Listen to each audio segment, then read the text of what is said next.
Hi, I'm Milosh, or like how only my parents call me at this point, my real name, Ghassan. I've been part of the Siege community, esports scene, and esports ecosystem since 2016.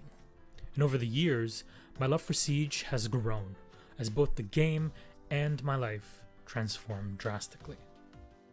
In a few days, the 8th installment of Siege's World Championship, the Invitational 2024, is kicking off. It'll be the first time SI goes international since the lockdown closed events, and this one is special to me because the destination is Sao Paulo, Brazil. And for those that don't know, Brazil is where I got my start casting Siege many years ago. The Brazilian community adores this game. We see that clearly every day on social media, on streams, and also having seen it in their own eyes when we hosted 2 Pro League finals in the country back in 2017 and 18. I figure that Siege players are divided into 3. One is the hardcore fan that watches every single game humanly possible. The second are the ones that will come in to watch the big events. And the third are the people that are only interested in the new reveals and operations at the end of an event just before the finals. And fair enough. We love different things in different ways. I'm just happy to be here like everybody else. However, it's difficult to explain and wrap your head around all that's happened in Siege Esports so far. From the G2 era to SSG to Brazil's domination, you can miss a lot of happenings and knowledge about the who's who of the game. I wanted to prepare you for SI with a handy guide, one that you can reference for years to come, noting both the facts and the feelings that we felt during those events. In short, I wanted to tell you a story about heroes and villains, drama and prodigies, tears of joy and pain, and an unrivaled love and passion for a game and a scene that has changed the lives of thousands, myself included. My goal is to catch you up with the scene if you've been away for a while, and I hope to help you fall in love with the scene if you're brand new. I love long-form essays made by people that are experts in their fields, and especially when it's a very specific niche. People like Bife from Destiny, Dimitri from the Score Esports, Jenny Nicholson, ContraPoints, and many, many more incredible and talented people. They've inspired me to sit down and write. Siege has been played competitively in one way or another since 2015. That's over 8 years of history. And as you can see from the bar down below, this video is kind of long. There's a lot to talk about, and that's without even covering every piece of microhistory that I feel would derail the topic way too often. Maybe some things to discuss in the future? So to make things as concise as possible, I've decided to divide Siege Esports history into eras, marking each phase with different metagames, team dominance, and the like, and separated them for your viewing ease and pleasure. Especially since, let's be honest, watching this whole thing in one sitting is a big ask. One final thing. It took a while to put this together, so I would very much appreciate you sharing this video with friends that want to learn more about the esports scene of this incredible game, and by letting me know in the comments or in Twitter or Instagram, wherever it may be on socials, what your favorite memory of Siege Esports is. With that out of the way, strap in for a hell of a nostalgia trip.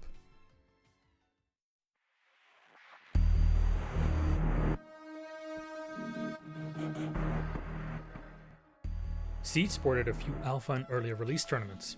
Show matches mostly lost to time, as is Gamescom 2015 and IEM Katowice 2016. Now, shortly after IEM, the very first season of Rainbow Six Pro League kicked off. Not only was Pro League played on PC, but this year had a collaboration with Microsoft, so both PC and Xbox leagues ran alongside one another with the same format. It was quite simple. 1 league, 2 regions, NA and EU, with 8 teams in each. You qualify to play in said leagues by playing GoForce, ESL's proprietary tournaments, and by gathering points, with the top 2 of each region qualifying directly to a LAN final. I'd like to note that both LATAM, the South America/Brazil region, and the entire APAC region aren't present in official competitions in this time. Despite this, both of the regions had many local and regional tournaments, with the biggest one being Liga Elite 6 in Brazil. To give context on the meta back then, I'll just say these words. Shield recruit with smoke and frag grenades on Hereford base. Yeah, that's how whack everything was. You also couldn't deploy more than one drone at a time. If you did, the one already out would auto-destroy. This obviously massively limits your scouting and flank watch potential. It's ironic.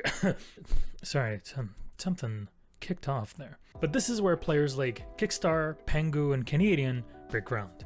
This is why, even though we're so far past this era, I still find it important to keep in mind that these early days shaped many of the players and community members that thrive to this day. And the list gets quite long. Year 1 wrapped up with the crowning of 6 Pro League champions, 3 on each platform, Excellence, Denial, and Vitality on Xbox, and Penta, Youngtis, and CTM, Continuum, for PC. And then came the surprise.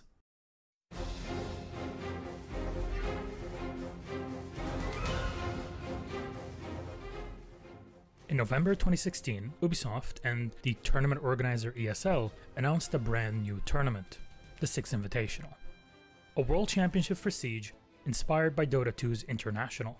Let's keep in mind that the Siege dev team in the day were massive Dota fans, and likely wanted to capture a similar feeling for their own game, a tournament combining esports, game updates, and community like no other. A melting pot that, in my opinion, would not only succeed, but thrive far beyond expectations in the coming years. To the devs, that event had to pass by the birthplace of Siege, Montreal, Canada, and in February 2017, that's exactly what transpired.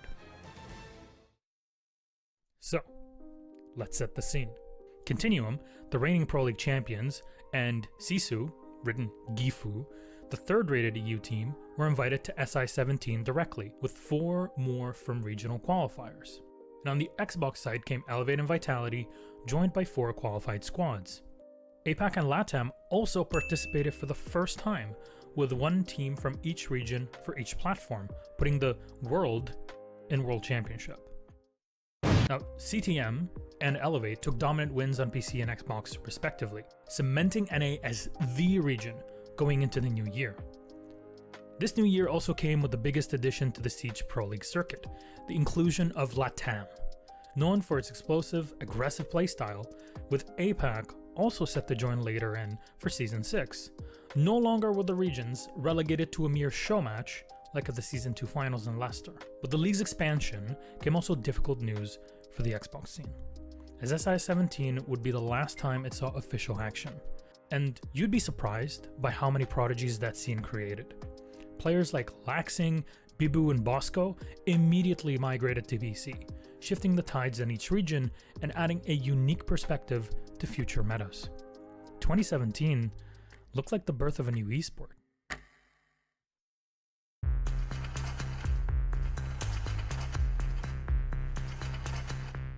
Early 2017 saw a continuation of the meta. Loads of Valkyrie and Blackbeard, plenty of not being able to see past 3 inches in or out a window, and Operation Velvet Shell thrusting Mira into the limelight. Remember that Blackbeard at this time still had his, 900 HP shield, and this era was fortunately coming to a close. Now, I talked about team reforms with Xbox disbanding, but in the deep, a new threat was brewing. A menace of a team that would conquer the world. Flip side.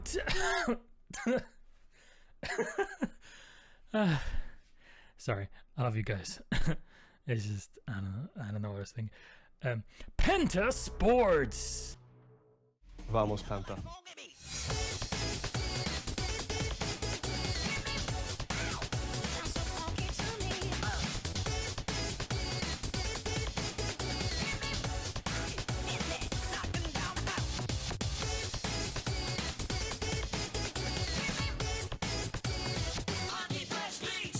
Pengu, Fabian, Goga, KS, Jonas, and their 6th, Falco, a unique and short-lived take, alternating their 5th player depending on the map, something that later would be disallowed, had burst onto the scene. Season 4 finals saw Penta dismantle team after team, rendering even Nesk's Valkyrie useless on Consulate, a staple map for Penta in the day, swiftly ending the final 5-1, 5-0. Yeah, it was a dominant finish, only topped by Elevate's 10-0 win versus Vitality at SI17. Also, yeah, pro games were first to 5 back then. That would only be increased up to 6 by the 2018 Paris Major, and later to 7 in 2019. Games were pretty short. Also, you swap size after every single round. Halftimes didn't exist, neither did a pause timer. In my opinion, it's a lot of great quality of life changes coming into the game. This event saw also the reveal of Operation Health, a massive effort on the part of Siege's dev team to overhaul the internal code and all the interconnected systems, allowing for a smoother player experience, better performance, and most importantly, a solid foundation on which the future of Siege could be built. Now that it was clear from viewership and player numbers that a bright future is within reach with more investment. And yes, that meant the future with no Hibana x Kairos bugs. From ESL's Katowice studio in Season 4, Siege went to its first open event in Europe. Gamescom 2017 saw a booth dedicated to the Season 5 finals, where World Champion King George, yeah, you heard it, and his NA squad would play under the banner of the biggest organization yet to enter Siege, Rogue. Despite this, it was Elevate, led by the duo of Skies and Laxing, that held NA's hopes high, hopes that ultimately came crashing against Pentasports, who now had won 2 consecutive Pro League finals, tying Continuum Season 3 and SI17 wins. Those events, Pro Leagues, were the original majors. They served the same purpose, although on a much smaller scale. The Season 6 finals were set for November in Sao Paulo, Brazil. Although these finals became known for being the PowerPoint event, shout out to Pojoman, due to unfortunate stream issues, they were significant for 3 reasons. APAC was participating for the first time and set 2 teams out of the 8 in total, a fairly controversial idea at the time. LATAM, pretty much Brazil, finally had home turf advantage and a massive crowd, potentially pushing their 2 teams to a first win. And thirdly, Siege events had gone international. Events would no longer be confined to EU and NA. There's a whole world out there that adored this game and its esports scene. The Brazilian frontrunners, Black Dragons, led by Julio, managed to defeat Fabian's Pentasports in the semi-final, a feat no other team had managed to achieve, and were poised to win it all. APAC unfortunately came last, scoring only a few rounds in total, but, very important here, did go home with a great deal of experience. It's the first time experience here. You gotta start somewhere. Canadian was finally back in action, and this time not on an analyst desk, and playing under the banner of Evil Geniuses, one of the oldest and most decorated organizations in esports. However, they were swiftly dispatched by the one squad that managed to sneak under everyone's radar, in a move that would surely never be repeated again. The tenacious Finns of NC Esports, led by Wilkie and spearheaded by the young gunner Kenta Raketti, swept aside Canadians' Evil Geniuses and kept it up to the grand final. The second map in that series, Chalet, saw Kenta Raketti single-handedly backpack ends across the finish line. Get it? Because they're all Finns? Well, nobody could believe it. Despite all the odds stacked against them, this plucky team made out like bandits in the night and secured Europe a 3 out of 3 win streak for the year. And all of this was in preparation for the next big thing.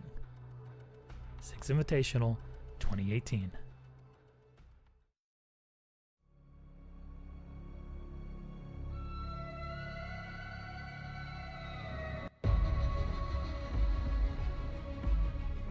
Mirroring SI17, this invitational was set to take place in Montreal, Canada. But it was meant to be the biggest event to date. Built from the ground up to enhance the community and game updates part of the previous year, it put front and center fan artists, developers, cosplayers, community streamers, content creators, all working hand in hand to push the new scale of the event in size and competition and the music. God damn, the music is chill-inducing. It's incredible.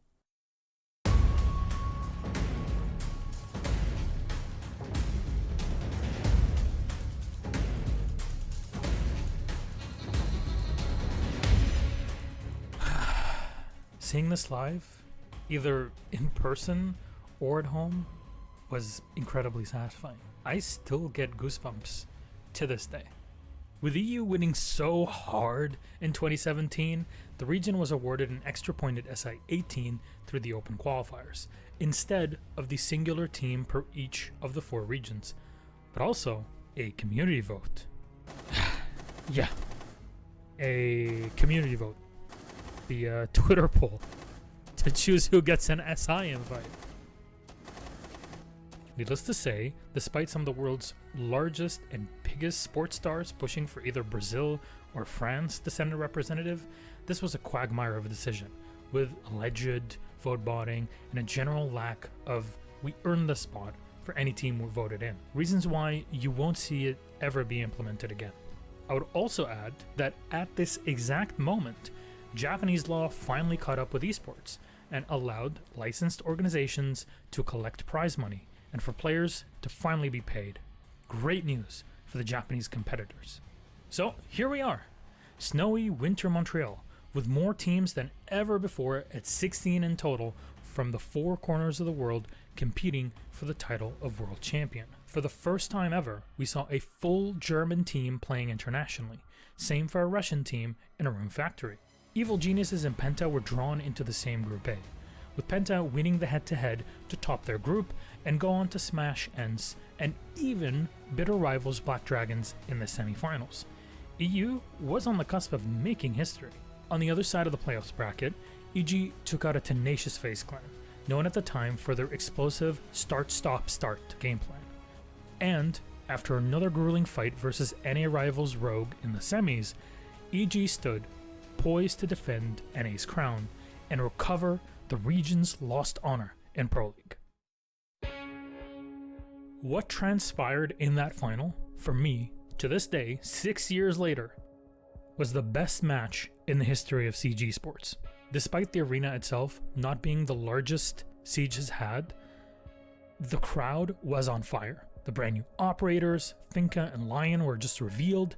The new PvE mode, Outbreak, was revealed to incredible levels of hype. Operator and gameplay updates were welcomed with open arms, and the music swelled as the finalists made it into the arena. For the next few hours, Penta and EG were neck and neck in a best of 5, the first of its kind in Siege Esports, yet EG kept pulling over the edge and took series point at 2-0 on Oregon. Penta were on the back foot, and they needed a savior, a hero, and nothing less than a god emperor would save the day. What they had was a step above. They had Fabian. I can't be happy and I can't be glad and not shout at you if we don't do our basic shit. They are shitting their fucking pants right now. Boys, this is it. There's no excuses now. Yeah. They have everything to lose now. We have 0-2. This is our next map. That one-side huddle turned the tides. Cafe Dostoevsky was close, but Penta had their first map. Bank was even better, a clean 5-2, all tied up 2-2 on series point. Coastline, all that was left. And both Penta and EG played like no one ever has before. Trading blow for blow, they reach overtime. Penta take the first defense, but attack was the real issue here. What you're about to see is one of the greatest moments in Siege history. Left. 2 of the best known players on that team. Our captain sufficient, Fragger, Fabian down, it's Pengu, the Ash just waiting, or rather the Hibana just waiting. They'll look to push together. The diffuser in a position where they'll have to see when the Hibana goes through. One will cover the doorway. As they start to defuse, Pengu goes for one on the Young. Can he go the second? They're often known as the best team in the world, never having that distinction until today. Penta are your world champions. They had done it. The reverse sweep was complete, and Penta were world champions. No one could believe it. This wasn't just EU's time. This was the start of an era. A dynasty had been founded.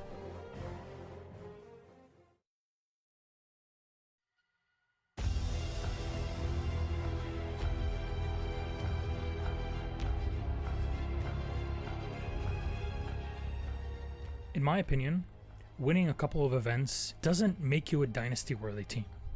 You have to absolutely dominate the esports calendar and the specific games that you play, the big landmark matches. And yes, spoiler alert, Pentasports just kind of did that. It did start off with a bit of a hiccup though. The first Pro League final set in the USA was to be Season 7 in Atlantic City, New Jersey. And, no shade to New Jersey, but it kinda sucks there. Anyways, someone's hand drew Penta versus EG to be played in quarterfinals. And look, honestly, it might have been for the best, since people immediately got the game they wanted, and we could have some shift in the story deeper in the bracket. A point about Penta here. Many forget that Shate had played on the squad and was world champion, but even more, forget that Shate has stepped aside at this point for personal reasons, and with not much more than a week before the event, Penta had picked up Ensis Cantor on loan, a name we now hold synonymous with the Penta G2 legacy. A couple of teams arrived as dark horses, nobody really knowing what to expect of them. Norengo from Japan had just topped the APAC charts, whereas Millennium for France was seen more of a mishmash of French hopefuls with massive pedigree shoes to fill. Let's remember, they are descendants of Youngtis in some ways. Despite Norengo's incredible performance, shout out to Waka, but especially players like Waka, who was eating them up like he was Pac-Man. Get it? Like Waka Waka Waka. Yeah. Anyway, but he was absolutely...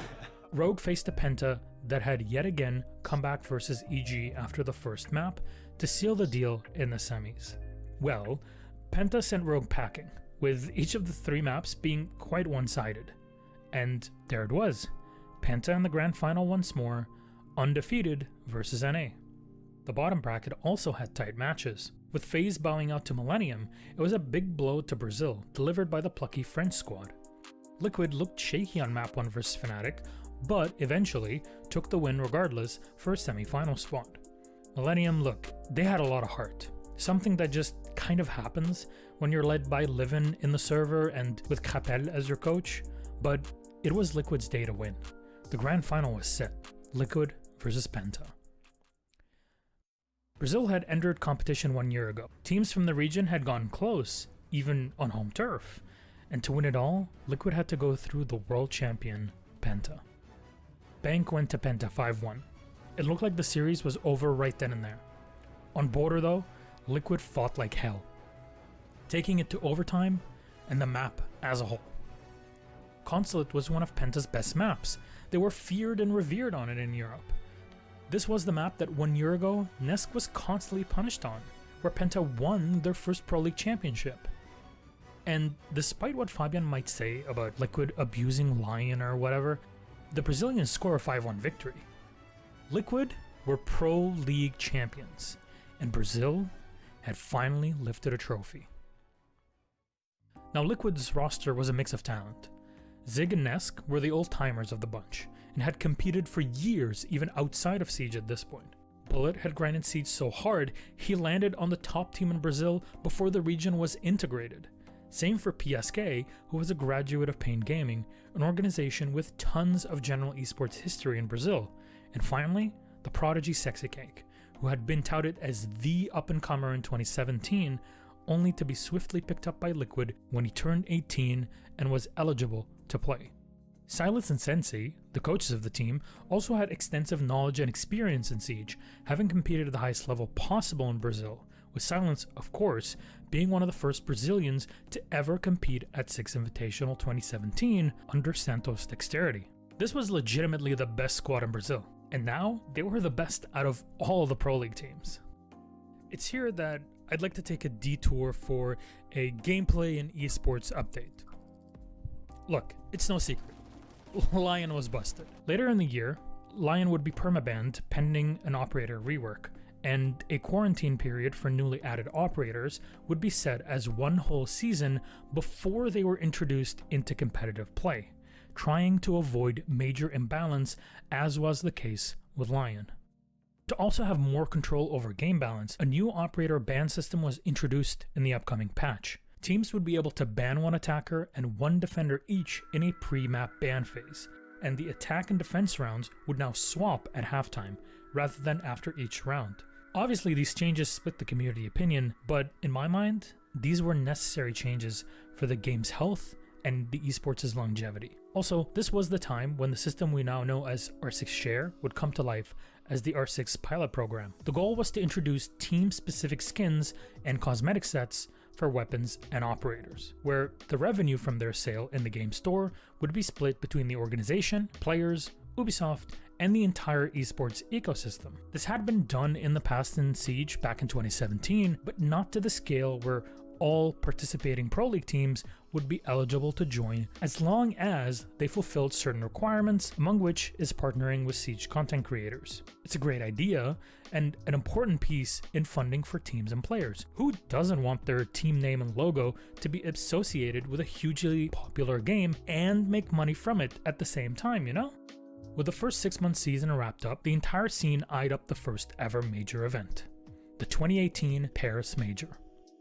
Now, majors were designed to be kind of a counterbalance to the World Championship that was SI, and for the scene to have a mid-year anchor in the summer. Think of it as the SummerSlam to SI's WrestleMania. You also had a few different ways of qualifying for a major, much like with SI. You could be in the top 2 of your Pro League region, having qualified to the previous Pro League final. You could win a spot through the open qualifiers of each region, or you could attend a minor event and win. And much like the open qualifiers, you didn't have to be a Pro League team to participate. Literally anyone could put a team together and give it a shot.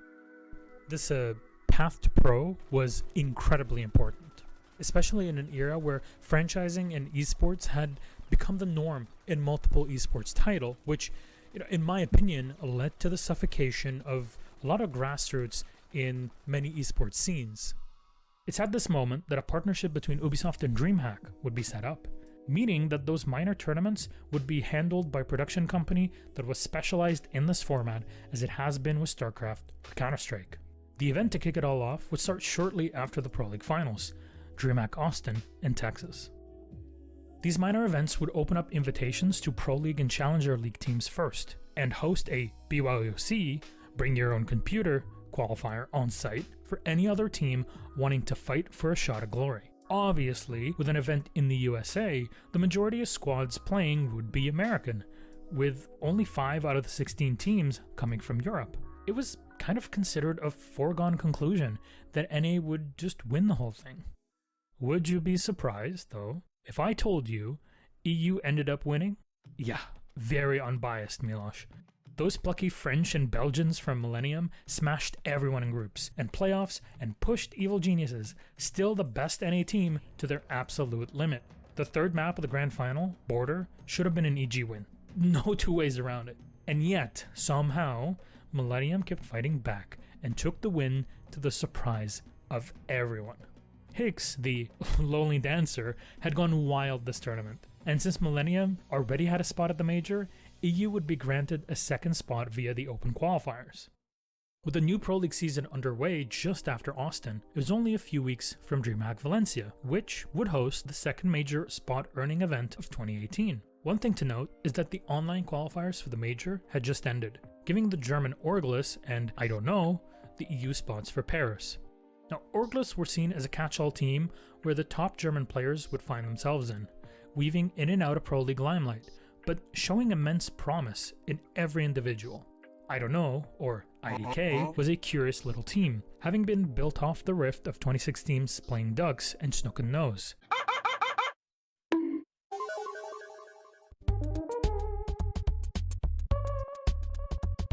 So it had incredible talent in Leon Gids, Meepy, and LMs, but is definitely a story for another day. What you need to know is that people felt that they had been wronged, and IDK deserved a Pro League spot and more. Teams from all over the EU, with the Brazilian NIP and NA's Rogue, and also newcomers Cloud9, flocked into Spain.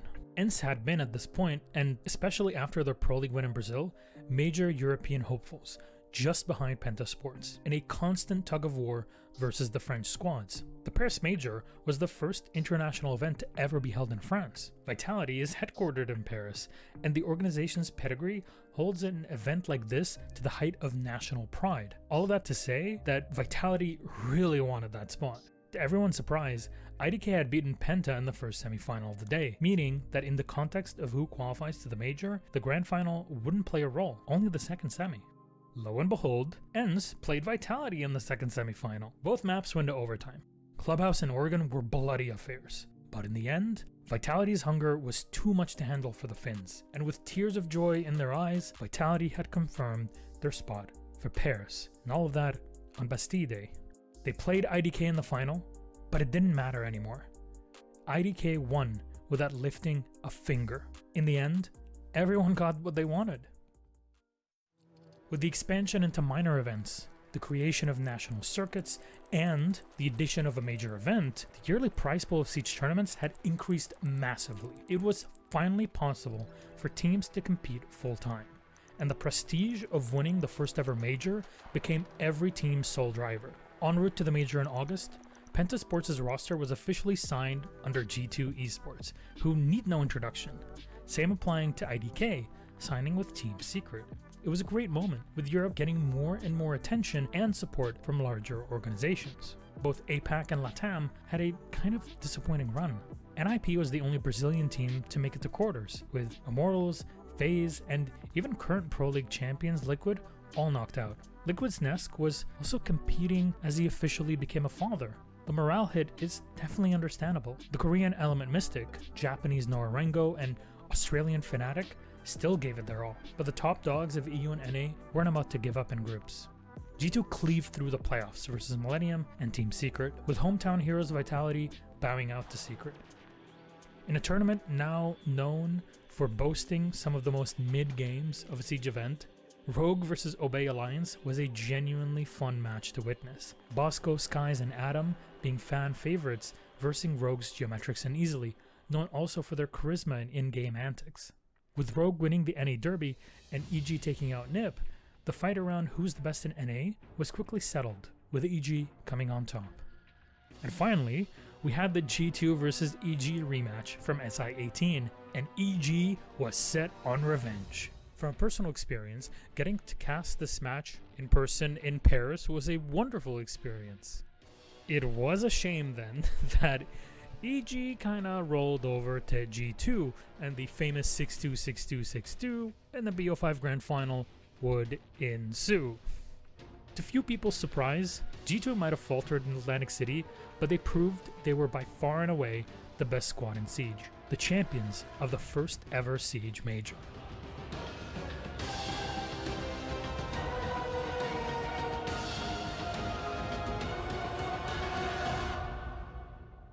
Now, when people talk about the G2 roster domination and the dynasty, they mean this one. Pengu, Fabian, Jonas, Goga, and Kanto Raketti, who at this point had cemented his spot on the team as a reliable spearhead guided by IGL Fabian, anchored by Pengu, with lurking from Jonas, and Goga's insatiable hunger for diffusers.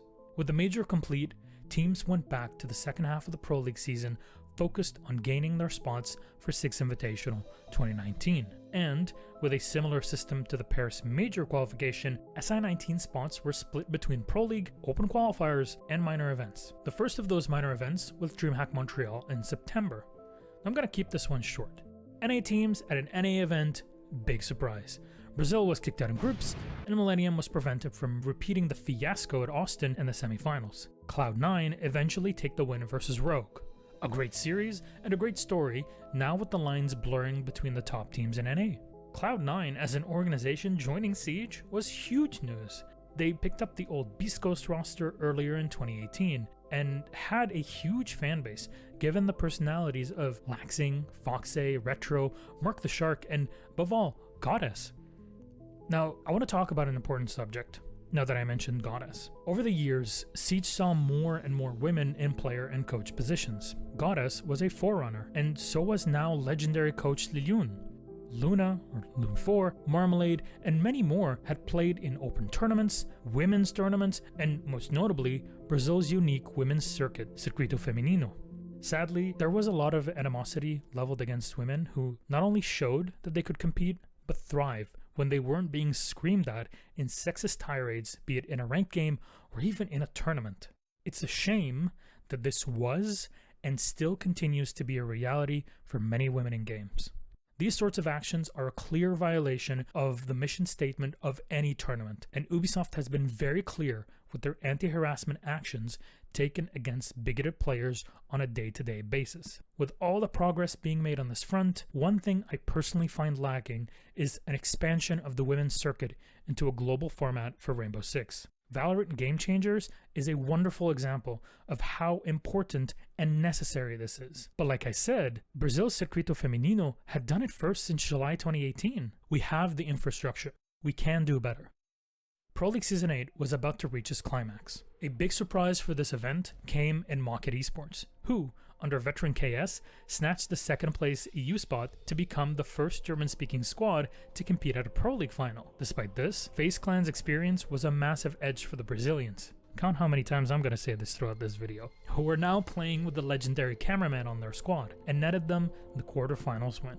Under Cyber, Immortals had also surprised everyone by pushing current champions, Team Liquid, out of qualifying for the Season 8 finals, proving once more that you cannot rest on your laurels for long, even in Brazil.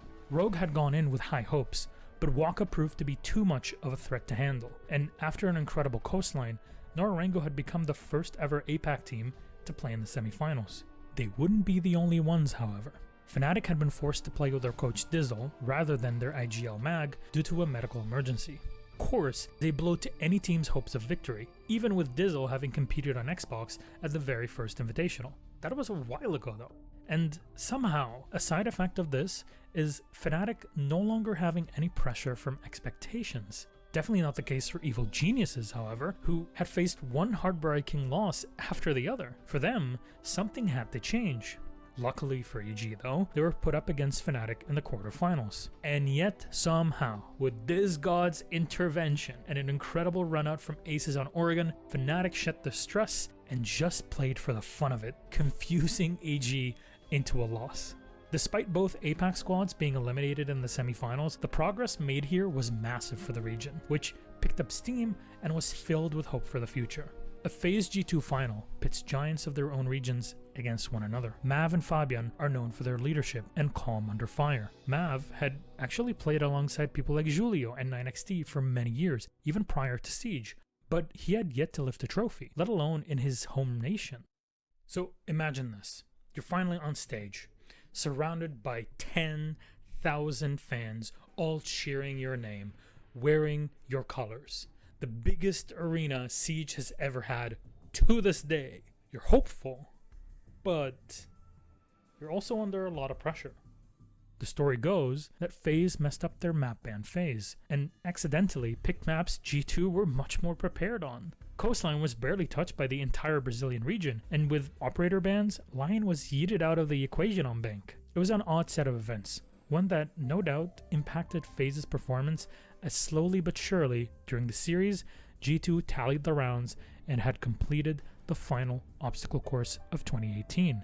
They had avenged the loss in Atlantic City and were once more Pro League champions. Thankfully, the pre-SI offseason would be full of national tournament finals and Challenger League. So let's talk about those for a moment. If you recall earlier, since Siege's day one, national tournaments have been incredibly important. To further that truth, Ubisoft had enshrined the idea by promoting national tournaments all over the world. France, Germany, UK and Ireland, Thailand, Japan, Australia, New Zealand, Middle East, North Africa, the US, Canada, Brazil, Mexico, so many more were all represented in a system that would eventually give the winners in the pro circuit regions spots in Challenger League and other tournaments. It also meant that individuals that excelled in these tournaments would find themselves quickly rising the ranks into Challenger and even directly into Pro League teams. Obviously, the more nations you had in an area, the more national tournaments you had in a region, but that wasn't always the case. It's true that, be it Siege or any other esport, national tournaments can be very Eurocentric. Regardless, US Nationals were a unique tournament, since the format was heavily inspired by US sports' East and West conferences, with weekly matches leading up to the most America-themed event you can imagine. The first edition of USN had Rogue beat EG for the win. Some welcome redemption for Rogue at this point. Challenger League also played a much bigger role in those days, since each Pro League season came with a Challenger League season that was played simultaneously as an actual weekly league, meaning that organizations had some exposure incentive to be part of the ecosystem. Also keeping in mind that Pro League relegations had the lowest rated squad eliminated for the upcoming season, automatically, with the 7th place Pro League team needing to defend their spot versus the 2nd place Challenger League squad for the next Pro League season. In Season 8, a certain Team Empire showed up as a blip on the radar. A blip so present, it overshadowed every other team in Challenger League. They had also been crowned the #1 team in the Russian Major League, and first at the ESL Eurocup versus the top national teams in Europe. Something was being cooked up here. Anyways, one final event closed the 2018 season, and the last event spot for SI19. As almost exclusively EU teams flocked to Sweden for DreamHack Winter, a few surprises popped up. The Dutch Trust Gaming beat Team Liquid in the tournament's opening game, and despite quick elimination, fan favorites Mini Golfgutta were the talk of the town. More faces from Modern Siege are seen here. M&M Gaming came into the BYOC section with Nello, Fonkers, and of course, Doki. Chaos Esports, the well-known Dota 2 organization, also kept flying under everyone's radar, be it at minor events or in EU Pro League, just cruising. Space Station held 4th place after losing to Team Empire, with G2 defeating Penta. Yeah. And since G2 had already qualified for SI19, Penta Sports, led by Panix, had broken incredible ground. With 2018 wrapping up and the January qualifiers underway, everyone geared up for SI19. Things were even more exciting, with Ubisoft introducing the Road to SI in-game event with tailored operator and weapon cosmetics. Personally, my favorite Siege artwork and a pro settings mode with the game and map pool used in Pro League. This format would also grow for SI 2020, 21, and 22 by adding a new map, Stadium, and a reworked version of it with all operators available to play during the event, even those who do not own. A great effort in trying to bridge the gap between the casual and competitive communities. Even more so that the in-game purchases actually added to the Invitational's prize pool to a limit, and overflow used to fund future tournaments. One more nod to Dota 2's International. Siege hadn't had the same venue treatment it did in Brazil outside of it. The Olympic Jeunesse Arena is huge, but if anything, it proved that Siege could pull in more attendees than anyone had expected until then. And so, with the power of foresight, the Invitational team had rented out Montreal's 2nd largest arena, the Laval Rockets Place Belle, aka the hometown ice hockey heroes, the Canadiens farm team. Once more in the dead of winter, Montreal was packed with staff, players, devs, and 3,500 fans. Through the group stage, teams and matches looked quite even. Even APAC managed to send 2 teams to quarterfinals, Fnatic and Norengo, 2 incredibly charismatic squads. NA came out on top with 3 out of 8 teams, and NA's finest in Evil Geniuses, Space Station Gaming, who had burst onto the scene with veteran Bosco, and Reciprocity, having picked up the Cloud9 roster with the organization now eyeing up Korea. EU had only 2 teams despite joining SI19 with 5 in total.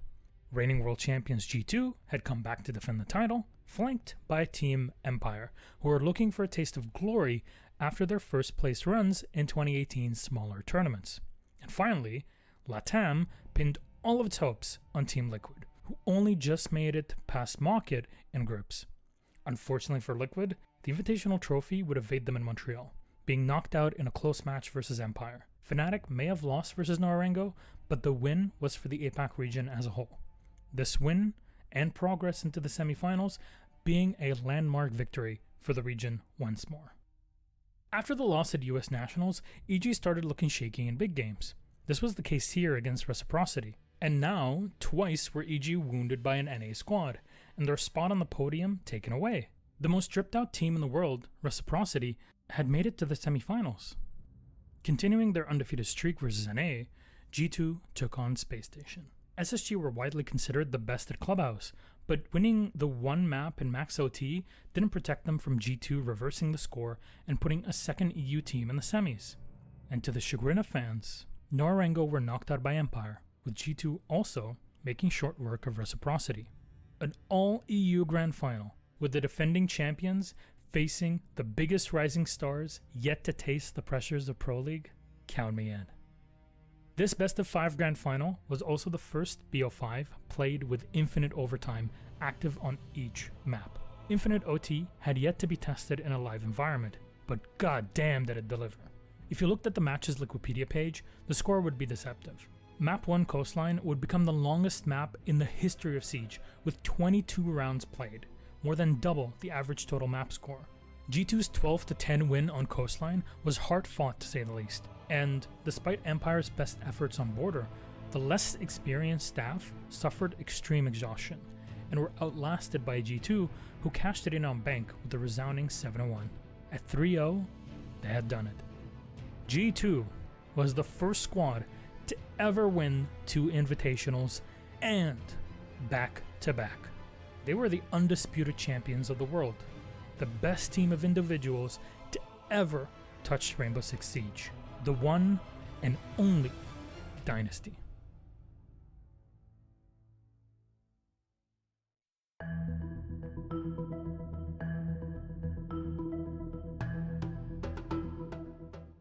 It's tough to imagine an act to follow up to the insanity of Six Invitational 2019, even when compared to the previous year. From having a 2-time SI champion to the longest match in Siege's history, we were honestly spoiled rotten.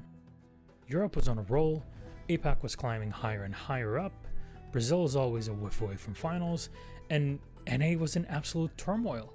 Life was indeed in balance. With G2 on top, it looked like they would continue the win streak forever. It was cool to hate them now, since they just kept winning everything. They became the villains of the scene, infamous throughout esports.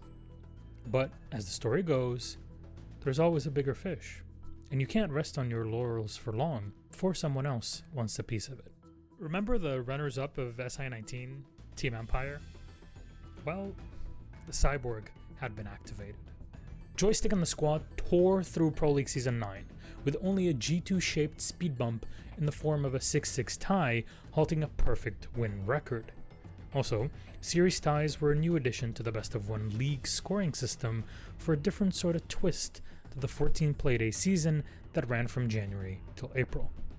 It got so close at the top that G2 missed out on its first Pro League finals since the team was formed 2 years ago. With that surprise, the notion sprang up among the NA base that he was just G2 and nothing more, that the Milan Pro League Season 9 finals would be the redemption NA had waited for. Arriving in Milan, Evil Geniuses broke Brazil's back versus Immortals and FaZe, setting up shop in the grand final, ready to take on any challenger. They were the rightful heirs of NA's glory days after all, and despite Dark Zero and Fnatic's best efforts, Team Empire surged past them to meet EG head-on in the final. And Evil Geniuses are full of confidence. They studied every detail about Empire. The Russians were known for rigidity and a predictable but well-practiced regime of play. You could even time their every move from one game to the next. EG took map 1, and now has the advantage on Oregon's attacking side, a massive step towards a full-blown victory. All they needed was a couple more rounds on defense. It was in the bag. Photographers surrounded Canadian to get the perfect money shot. There's absolutely no way this can go wrong. And here comes the tension, here comes the push. Down on white stairs, waiting for the vault on in is Canadian. Will he be able to secure the kill? He sees the tracers go. Oh no! Scyther will win the fight. He'll inch his way on up. Gio's gonna be next in line, but this could be a tough shot, and Empire could wrestle away the round. There's Gio just waiting. He doesn't pull the trigger. He sees it. He pops up. Oh no, Gio, you gotta hit your shots. Young will be the last one left. He was so important for FaZe. He turns his back. He's got the pistol, but Shepard will deny the comeback from EG on that round, and the hopes and dreams will wait one more. And that, my friends, was the turning point. Empire carried it through Oregon and on Clubhouse, a map they were notoriously incredible at. They took down Evil Geniuses and dashed NA's hopes of recovering a championship. They proved that EU wasn't just G2, and then the talent pool Europe had created through many regional and national tournaments, whether community-driven or explicitly supported by Ubisoft, was its key strength that would keep it competitive.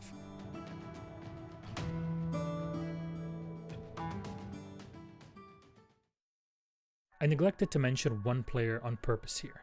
See, everyone knew Joystick on Empire, but the MVP, in numbers, gameplay, and to Joystick himself even, was the team's new rookie, Dan. He was picked up mere days before the end of the regular Pro League season, replacing Shockwave ahead of the offline finals, and was incredibly successful at this true baptism by fire. On the entry fragger role, he would be shadowed by Joystick, where both would wreak havoc on opponents by opening up a round and allowing Joystick to get into power positions, securing attacker round wins. Empire had it all figured out, and they were hungry for a bigger trophy, hungry for a bigger kill. The Cyborg eyed the Raleigh Major, and the reigning world champions, G2. Though, before we get to Raleigh, let's take a pit stop at the minor events of summer 2019. Two events headlined the off-season, the Allied Esports Vegas Minor and DreamHack Valencia. Teams were absolutely locked in for these, because a win not only gave you cash, but more importantly, a spot at the Raleigh Major. Understandably, every team that hadn't qualified yet signed up in full spirits, and the Allied Esports Minor took place in June, and saw Team Secret take the major spot. Massive surprise, and the event overall showing a strong EU performance and readiness for all regions, with 3 of the top 4 coming from EU. A month later in Valencia, it was the North American squad of Rogue that took the spot for Raleigh, a breath of fresh air for the region and tournament results as a whole, with DreamHack showing a good mix of performance from all regions except for APAC. I would note that Cloud9 from Korea was close to escaping the group stage, and the Japanese Fathers Back were a big surprise attendee since they're mostly made up of massive Japanese content creators. Unfortunately, their performance wasn't much to write home about.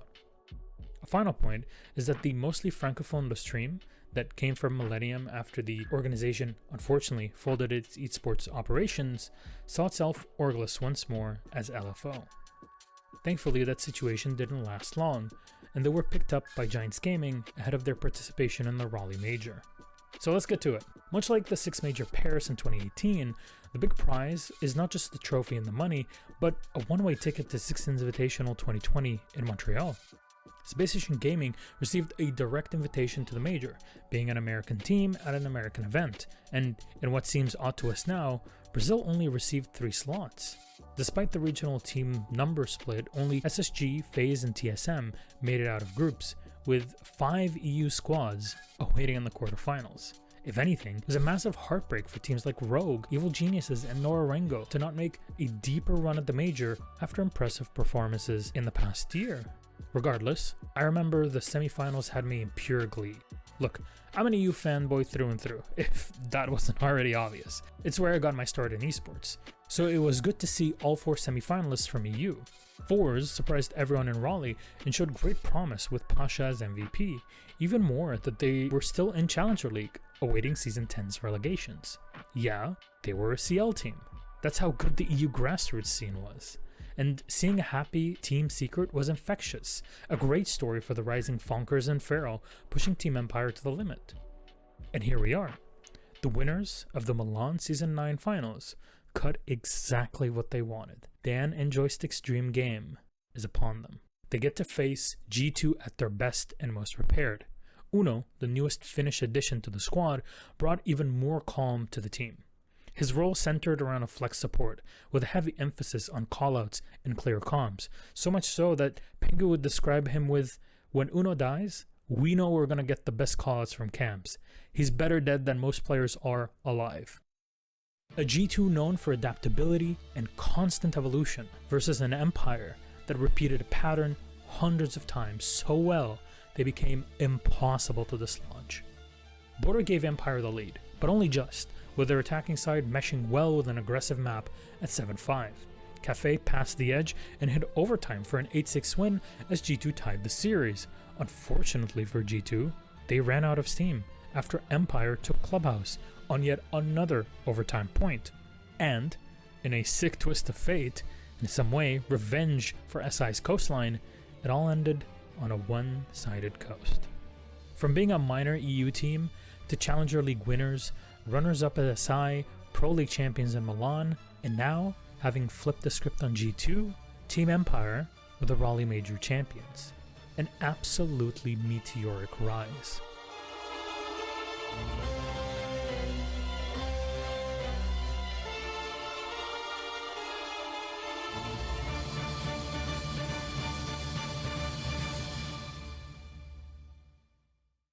I talked about Dan and Joystick in Milan, but here in Raleigh, it was open season for support players and receiving constant praise for their incredible in-game performance. Shepard showed that he could anchor like no one else can. He had supplanted Goga at being the best Goga in the world, the best Thermite money could buy. The fallout from Raleigh was massive. EU reigned supreme, but that can't stand anymore. The path needed to be laid again. After the storm from the roster shuffle died down, the time to test their results came in the form of DreamHack Montreal in September, the last DreamHack event and the Pro Tour Siege would have. Being an NA event, most participating teams were from said region. You could, after all, sign up for free with a time advantage for Pro League and CL teams, but you had to pay for your trip, unlike how events like Majors and Pro League finals work. Despite this, there was one standout story. Remember that French guy Shaiko that still plays for BDS? Well, his ban period had expired in June, and despite failures in the major qualifier, we were about to see him play on LAN against G2, against Pengu, and they were drawn into the same group. Yeah, it was going to be hyped to hell and back. Though, G2 whacked BDS in the opening game, but in the decider match, BDS took it right back even harder. With Shaiko as their spearhead, BDS only bowed out in the semifinals versus the eventual winners TSM, and took third place by beating EG. Yes, Liquid and TSM topped the bracket for Brazil and NA, but EU had a brand new challenger on the horizon in BDS, and just like Fours, they weren't even a Pro League team. Regardless, TSM had the win. They were going to SI 2020, and the prodigy that is Bolo, the streamer and content creator that had just turned 18, led a shining way forward for NA as MVP of the event. Small tidbit here, Bolo had signed with TSM on June 16th, 2019, 3 days before officially turning 18 on June 19th.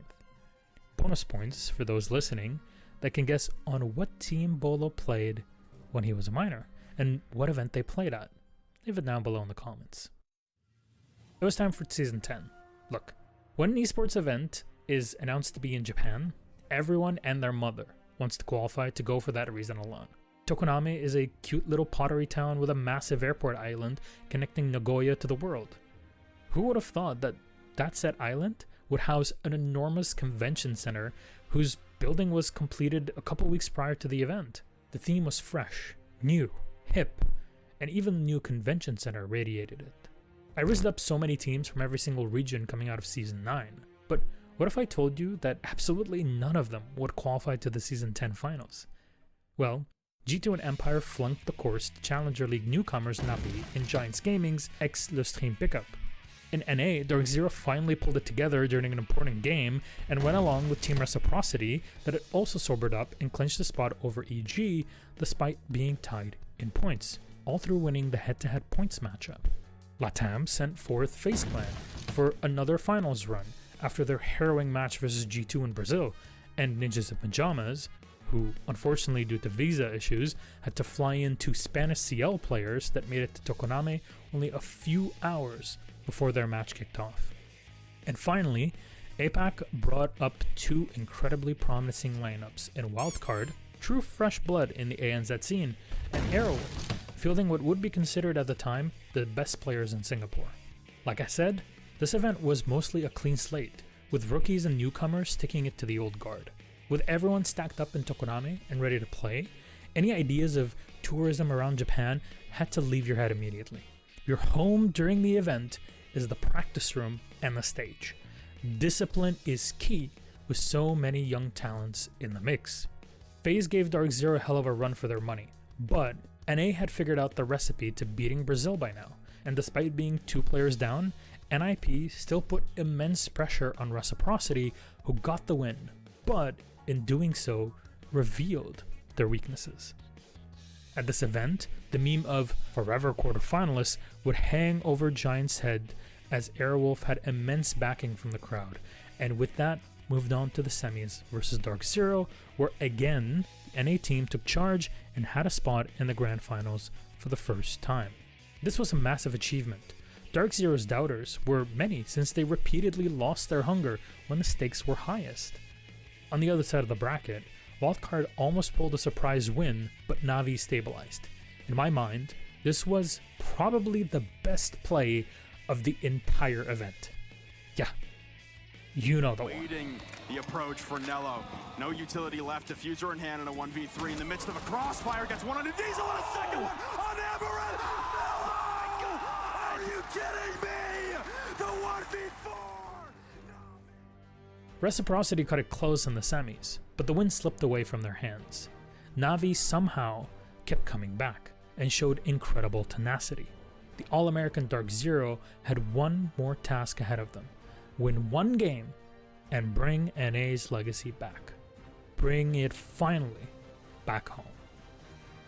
Unfortunately for NA, the plucky little Na'Vi weren't looking to back down from a fight. They've always had to fight against the odds. What's one more game? High stakes? That's the time when Dark Zero falters. And that's exactly what happened. Na'Vi pulled a story not too dissimilar to Team Empire. From UK and Ireland Nationals to Challenger League to EU Pro League and Season 10 champions, the lads had walked the golden road that Empire trotted along less than a year prior. Nello and Citizen emerged as highlight players from Tokonami. Nello for his calm, collected demeanor, not unlike the legend Shate, and Citizen for being a spearhead that could win any gunfight. One more player to note here is Doki, or the lack of Doki at this event, despite being on the Na'Vi roster. Well, our Scottish friend got into a wee bit of trouble just before the season finals with a ban for in-game toxicity, a sentence he served from home, watching his teammates lift the trophy in Japan. And 2019 was wrapping up quickly, and SI 2020 was nearing.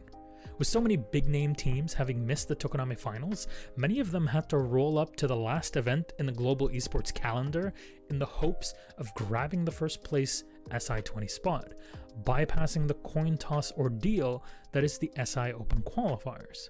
Probably the biggest announcement leading up to the event was Space Station Gaming picking up NA legend Canadian, a man reported as being old as shit, but still good with a UMP. Aside from that, Goga had left the G2 squad and was replaced by German up-and-comer Kryan, who had impressed through his performance under Mock at Esports and later Oraclus. At this point, you might be surprised to know that G2 were not qualified for the next Invitational, and with 2020 coming out fast, there was only a handful of ways left to make it to Montreal. First up was the OGA Pit Season 3 Finals. Now, I neglected to mention the OGA series earlier, since there were so many national and unofficial events and tournaments that this video would easily double in size trying to fit them in. In any case, OGA, the Croatian tournament organizer mostly known for its broadcasts in Dota 2, had been running online tournaments for different regions, attracting all levels of teams to compete for extra cash, practice, and glory. Now, they had partnered with Ubisoft at this point to put together an officially sanctioned tournament for a spot at SI20. Pretty hefty prize. And actually, G2 wasn't the only heavy hitter not set for SI20 yet. Liquid, Norengo, and Space Station, who all had been present the year prior, still needed a spot. Despite Liquid winning the SI spot in Split, Space Station Gaming and MIBR's performance was so good that they couldn't be ignored for serious contenders at SI should things go their way in the regional last chance qualifiers in January.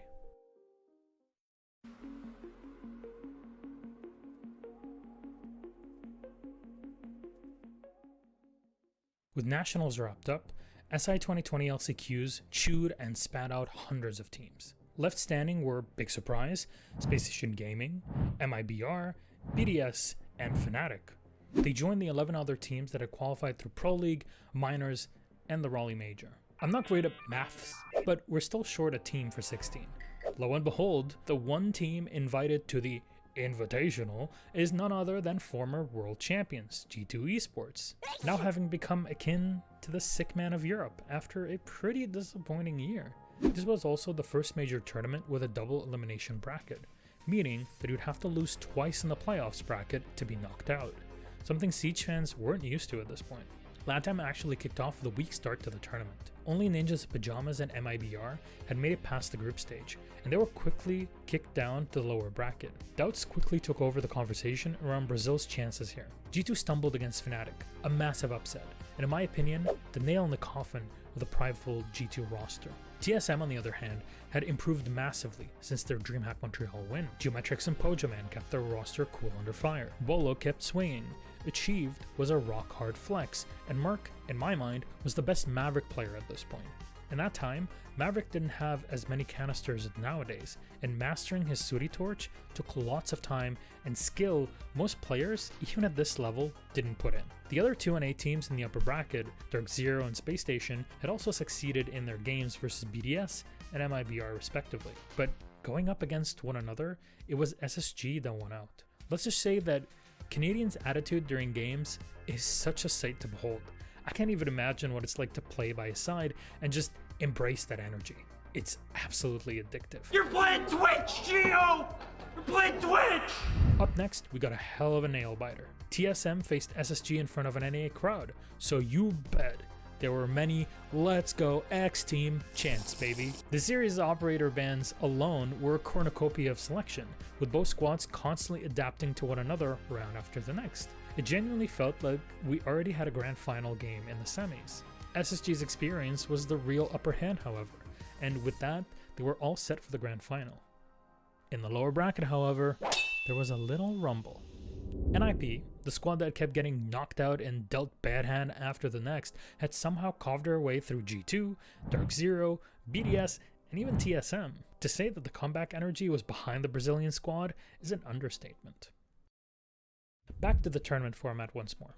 SI20 wasn't only a double elimination bracket format, but also gave the upper bracket finalist a free map win.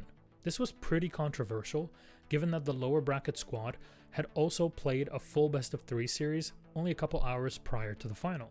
So, SSG walk into the final with a 1-map advantage, all fresh. But NIP had warmed up with a worthy opponent in TSM and immediately proceed to take Villa and Border for a 1-2 score. SSG were on the back ropes here and had to rely on their best map, Clubhouse, for a win. And let me tell you how absolutely incredible SSG were on Clubhouse. The mute, mossy Clubhouse roam SSG had pioneered made them untouchable on the map with a multi-month win streak. And despite NIP's newcomer Pino hitting some of the nuttiest SMG 11 shots, SSG took their beloved map. This seemed to have a big impact on NIP's psyche. The squad looked distraught, and the exhaustion finally ate at them on bank. Towards Archives and get caught! The hammer heads into orbit! Space Station Gaming are your world champions! Space Station Gaming, who found their footing in 2019, had won the biggest prize of them all. Canadian now held their repeat World Championship title. And much to the chagrin of EU shills like me, NA was back on top, and goddamn were they good. And not to worry, NIP had gotten close, but they weren't about to give up.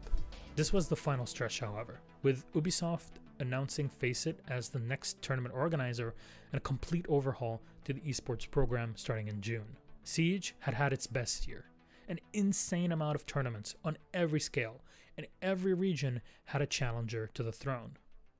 We were on top of the world.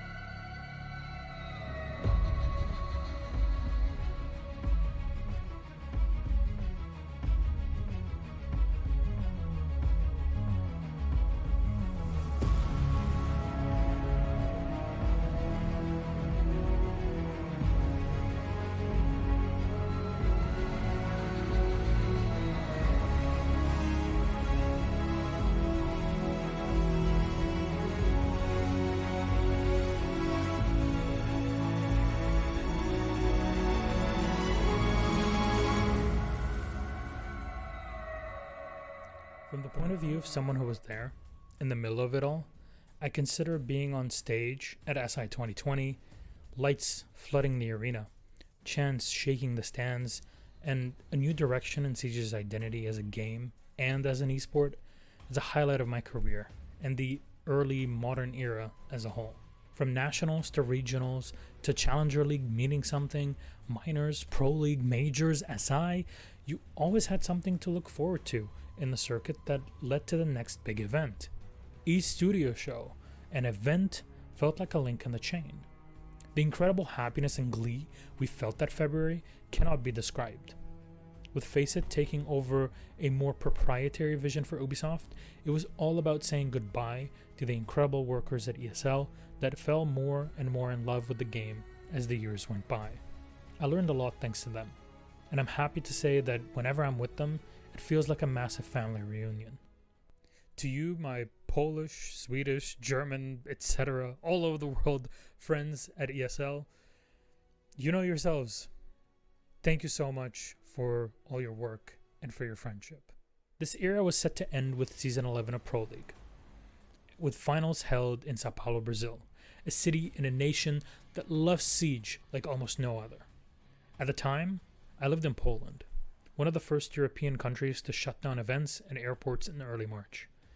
Having just returned from SI, hearing that IEM Katowice, the event my colleagues spent months preparing and executing, was cancelled by the regional governor, was a clear sign that offline events will be out of the question for a while. And so, we closed out Season 11 casting from home, each one of us in a different country, with hastily put together remote setups, being as quiet as possible as to not wake up the neighbors at 4 a.m. on a school night during lockdown. Matches this season were generally alright, but teams didn't play their hearts out for what I feel are many reasons. From the season having no finals, to a split prize pool, and the general deterioration of people's mental health in this time, nobody had a clue what we were in for and for how long we'll have to keep it up. The focus was clear. The show must go on. And now more than ever, with media and entertainment being for many an important thread of sanity in a world whose image has just shattered. Cue Faceit. The new tournament organizer started with a couple of special charity events filling in until the start of the new league system. European Open Clash, which pit Pro League and national teams against one another, saw an impressive Virtus Pro, led by Pasha, rise to the top, having worked on their team cohesion and discipline from their days as fours in Raleigh. Another event was Rainbow Six Classics, a pretty cool idea, building up on the most nostalgic games of Siege Esports. It brought together old rosters that hadn't played together in ages, and gave us rematches like OG Penta vs ENCE, the two regional rivals in EU, and Norango vs Fnatic in APAC. These two official events, alongside other charity events like Gamers Without Borders, were a great warm-up for the main course, the new league system. Alright, let's break down what changed, especially since the basic structure survives to this day, although with quite a few differences. We'll talk about that later. The global regions remain the same as before, with EU, NA, LATAM, and APAC, and the competitive season would now be an entire year, from the end of an SI until the end of the next one, with 3 stages, each culminating in a major international event in May, August, and November. Obviously, these events would be paused during lockdowns to be replaced by regional finals. Each stage and major would dole out SI points. The top 16 teams globally, in the amount of points in the bank, would qualify to SI, with 4 more joining each region's qualifier. Speaking of regions, the biggest change was the addition of sub-regions. EU would remain 1, but NA would see the formation of the US and Canada divisions, 2 sister divisions, with, be honest, one being a bit more loved than the other, qualifying teams into stage finals. LATAM would be split into 3, Brazil, Mexico, and South America for all other nations in the region. Top regional teams compete in Copa Elite 6 for SI points and for spots at the upcoming major. And finally, APAC would be split in half, North and South.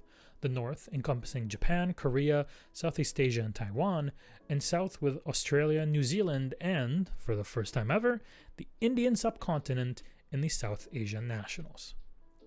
Loads of technical stuff to unpack here, I know, but this was a pretty important step towards opening up the global esports circuit to more and more underrepresented regions. On a gameplay front, a strict 20-second meta dominated the airwaves, even more so with Wamai and Malusi joining the Defender roster. Games would sometimes slow down until those final seconds as team looked overly cautious. Subregions, APAC North especially, Finka saw lots of play as her LMG and grenades could open up a site and help pinch in no time. prime real estate in this meta. With planned offline majors being turned into regional stage finals, it's online that everyone could grab their SI points for 2021. From a more personal point of view, hosting the opening of the brand new Ubisoft studio in Paris, especially during such a tough period, was a great sigh of relief after being cooped up at home, away from the professional crew and equipment I sort of got used to. It's a different feeling when everyone can just throw their ideas around the literal table than it is having Discord calls. Even more so when you're spending 40 hours a week on broadcast. And I really just want to take a moment to appreciate the massive effort the players, production, league operations, management, social media, and talent teams put in to bring people as much competitive Siege as is humanly possible. It truly was a Herculean effort. A small mention here. Ubisoft had announced the Siege World Championship in September of 2020. All with a detailed format for national selections and a tournament set for July 2021.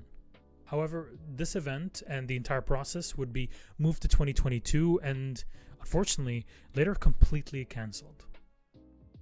I would definitely love to see a revival of that for a summer event. At the end of the year, regional finals were the big spotlight since they occupied their own space and time, away from the regular schedule viewers had gotten used to. In BDS vs G2, Virtue, who had moved from Australia all the way to Germany to play for G2 right before lockdown, hit his famous toe shot save on Theme Park and showed excellent yokai drone hatch juggle on Consulate. Bolo popping off on TSM, but also Merc's incredible precision torch work on Maverick, Liquid's dominating run with Palu as MVP in Brazil, and Giants' run Napac shield-headed by Looter Metal on Montagne. But with no way to tell who really was king internationally, everyone eyed 2021 hoping for a return to form. And despite SI21 being cancelled, Ubisoft was thankfully able to move it to Paris for May instead of the planned February in Montreal, as had been tradition at this point. Teams had to wait slightly longer, but there was light at the end of the tunnel. Those who had already qualified to SI21 didn't have to put their hopes on the line during Stage 1 of the 2021 season, as this stage's SI points counted towards SI22. So, let's set this up. It's May 2021. There have been no offline esports events for 14 months. No esport. Everyone's been cooped up at home trying to keep it together. And finally, we have the chance to enjoy a Siege event. Viewers can attend the event in person, of course, but players from all over the world will fight for the privilege of lifting the hammer. 20 teams were set to travel to Paris. Squads were split in two groups, A and B, with 10 teams each. Group B, however, ended up with 8, as hopefuls vs Pro and Australian heavy hitters wildcard were unable to attend due to a positive PCR test result and to travel restrictions, respectively. The top 4 of each group had an automatic leg up by being seeded directly into the upper bit of a double elimination bracket, only 3 wins away from the grand final, unlike the lower bracket that played twice as many games, on top of being open to knockout with 1 loss. For the last squads, Cyclops and Giants, it was elimination in the group stage. Speaking of outliers, Parabellum and Makers had broken new ground here. PB was the first ever Canadian squad to play internationally, and Makers the first Italians to do so as well. If you ask me, between these two teams and bigger orgs bringing in more and more new talent, I felt like 2021 was going to be huge for young up-and-comers. We were witnessing the changing of the guard firsthand. Anywho, it didn't take long to eliminate EU's hopes for a win, with BDS and Empire knocked out in 3 games. MIBR, with Philippox showing himself as a reliable back line, took it all the way to 3rd place, a huge sign of progress. I'd say a substantial part of that built-up cohesion is due to Coach Bodega, who would continue his career to this day in North America. Look, Brazil in general was demolishing everyone. They actually spent the past year or so practicing hard, using their local tournaments and unique LAN environments to get 10 steps ahead of every other region.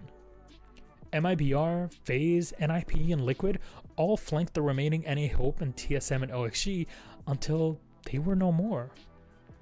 Liquid had actually lost to MIBR in the upper bracket, but kept bouncing back off the back of Palu, all the way to the grand final after getting their revenge on MIBR. NIP versus Team Liquid. The best Brazil had to offer, head to head. NIP were walking in with a map win, as was the case with SSG last year, with Liquid also tired from their match versus MIBR earlier. A bit of context here. Julio had never won a trophy at this point. Like, ever. At any tournament ever. Even in his Battlefield 4 days, the man always came second to the dominant Fnatic. This was his best shot yet, even more so than at SI20. Palu had a bit more of a tragic story. The boy wonder, and a man with one of the biggest loving hearts I've ever met, had lost his father the day before. But, despite his loss, Palu put on an incredible show. Liquid lost Cafe, but quickly bounced back on Chalet and Clubhouse. Unfortunately for the Seahorses clad in white and blue, NIP put on an incredible 6 consecutive defense rounds on Consulate, and their fate was quickly sealed. After years of trials and tribulations, loss after loss in the early stages of a tournament, and a close call in Montreal, Julio and the squad had made the dream come true. NIP had finally won an invitational. Brazil was redeemed. It was the dawn of a new era, one we kinda still live in to this day. Siege had signed the pact of Ordem e Progresso.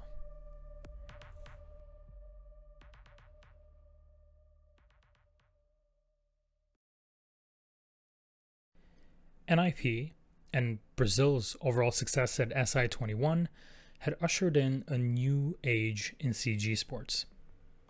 Let's not forget that the entire LATAM region had been overhauled with a new league system.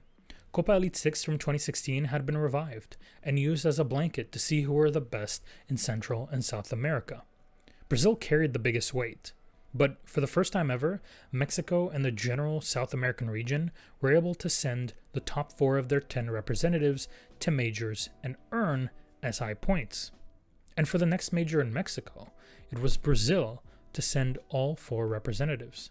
However, alongside finalists NIP and Team Liquid came relative unknowns in Team 1 and Furia Esports.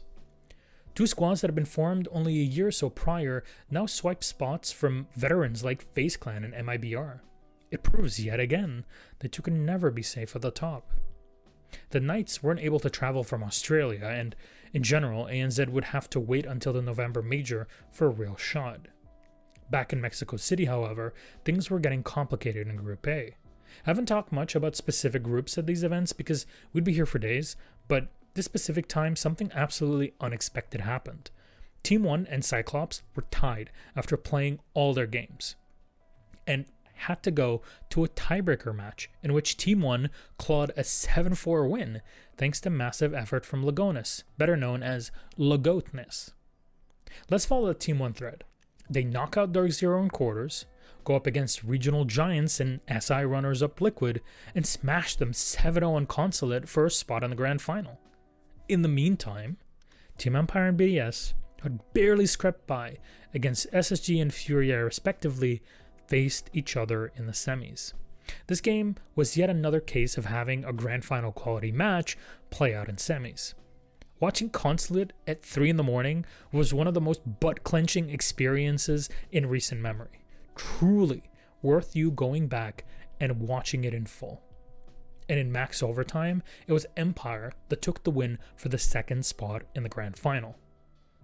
This time, there was no upper bracket and no map advantage for any team in the best of 5 grand final.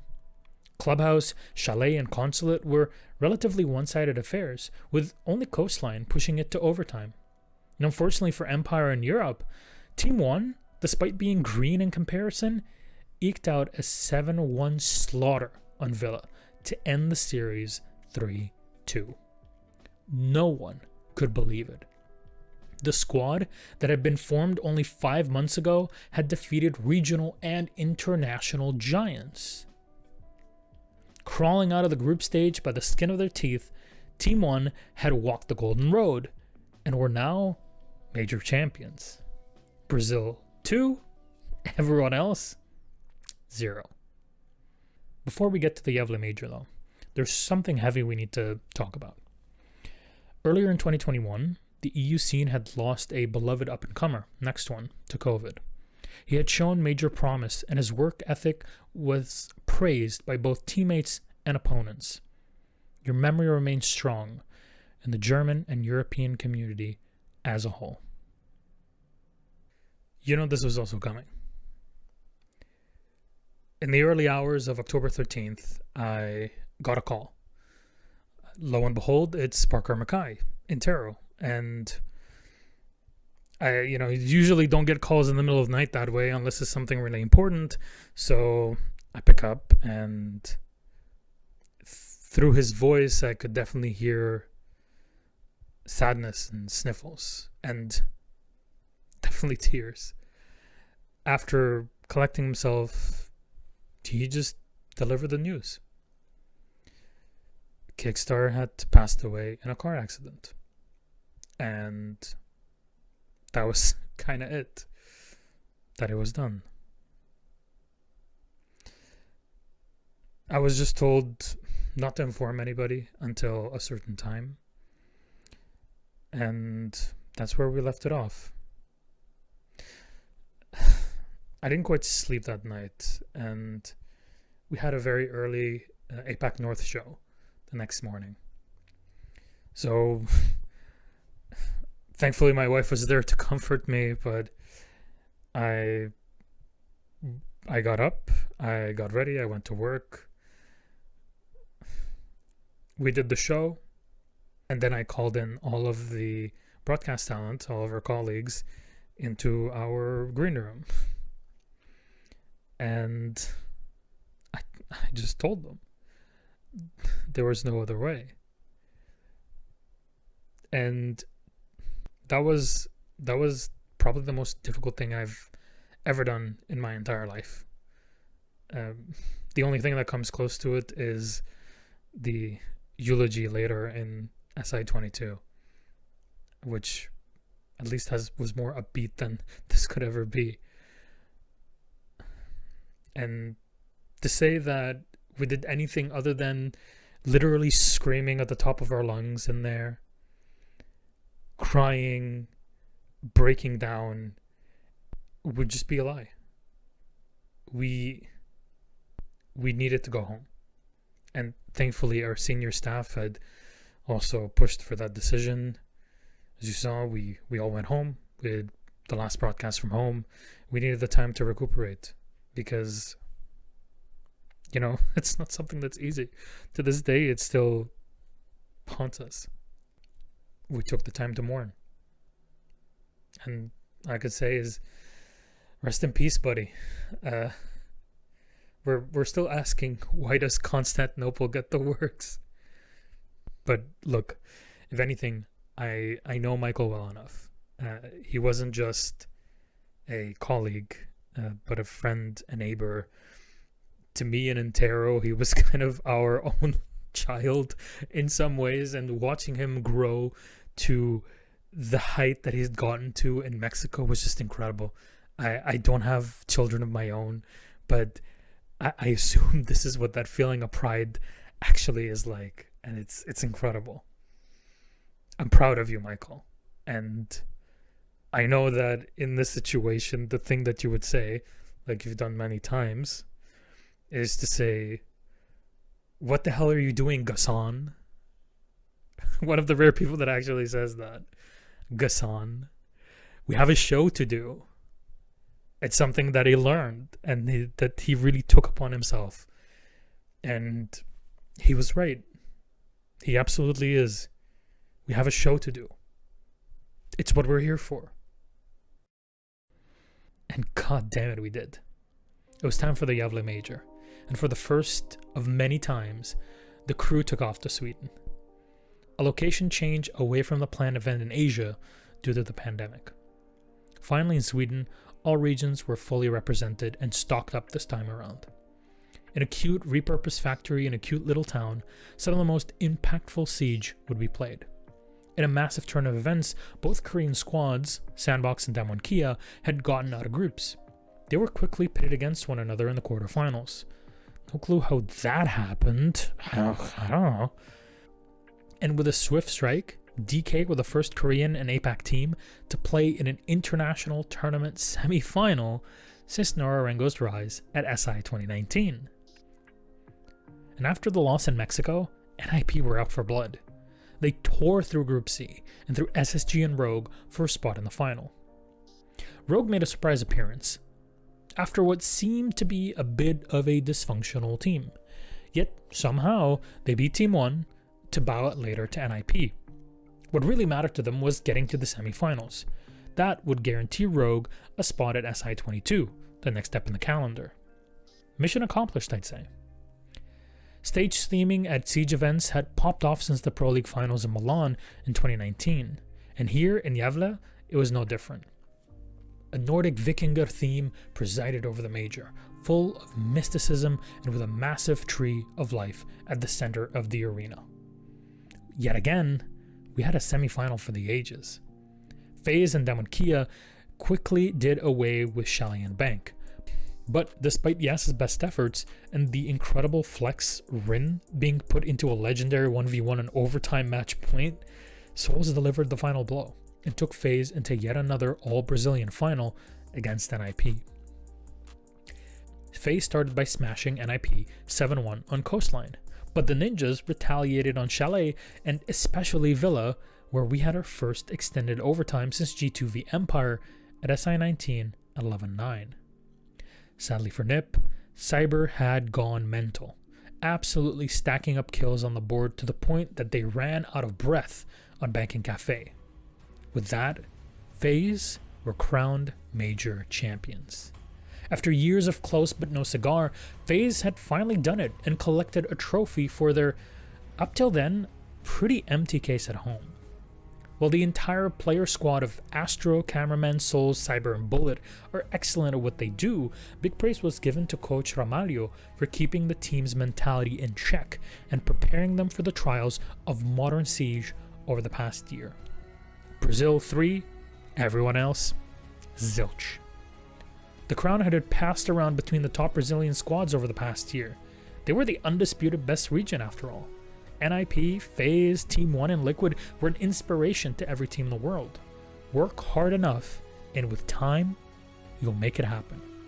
And with the year wrapped up, all eyes turned to Invitational 2022.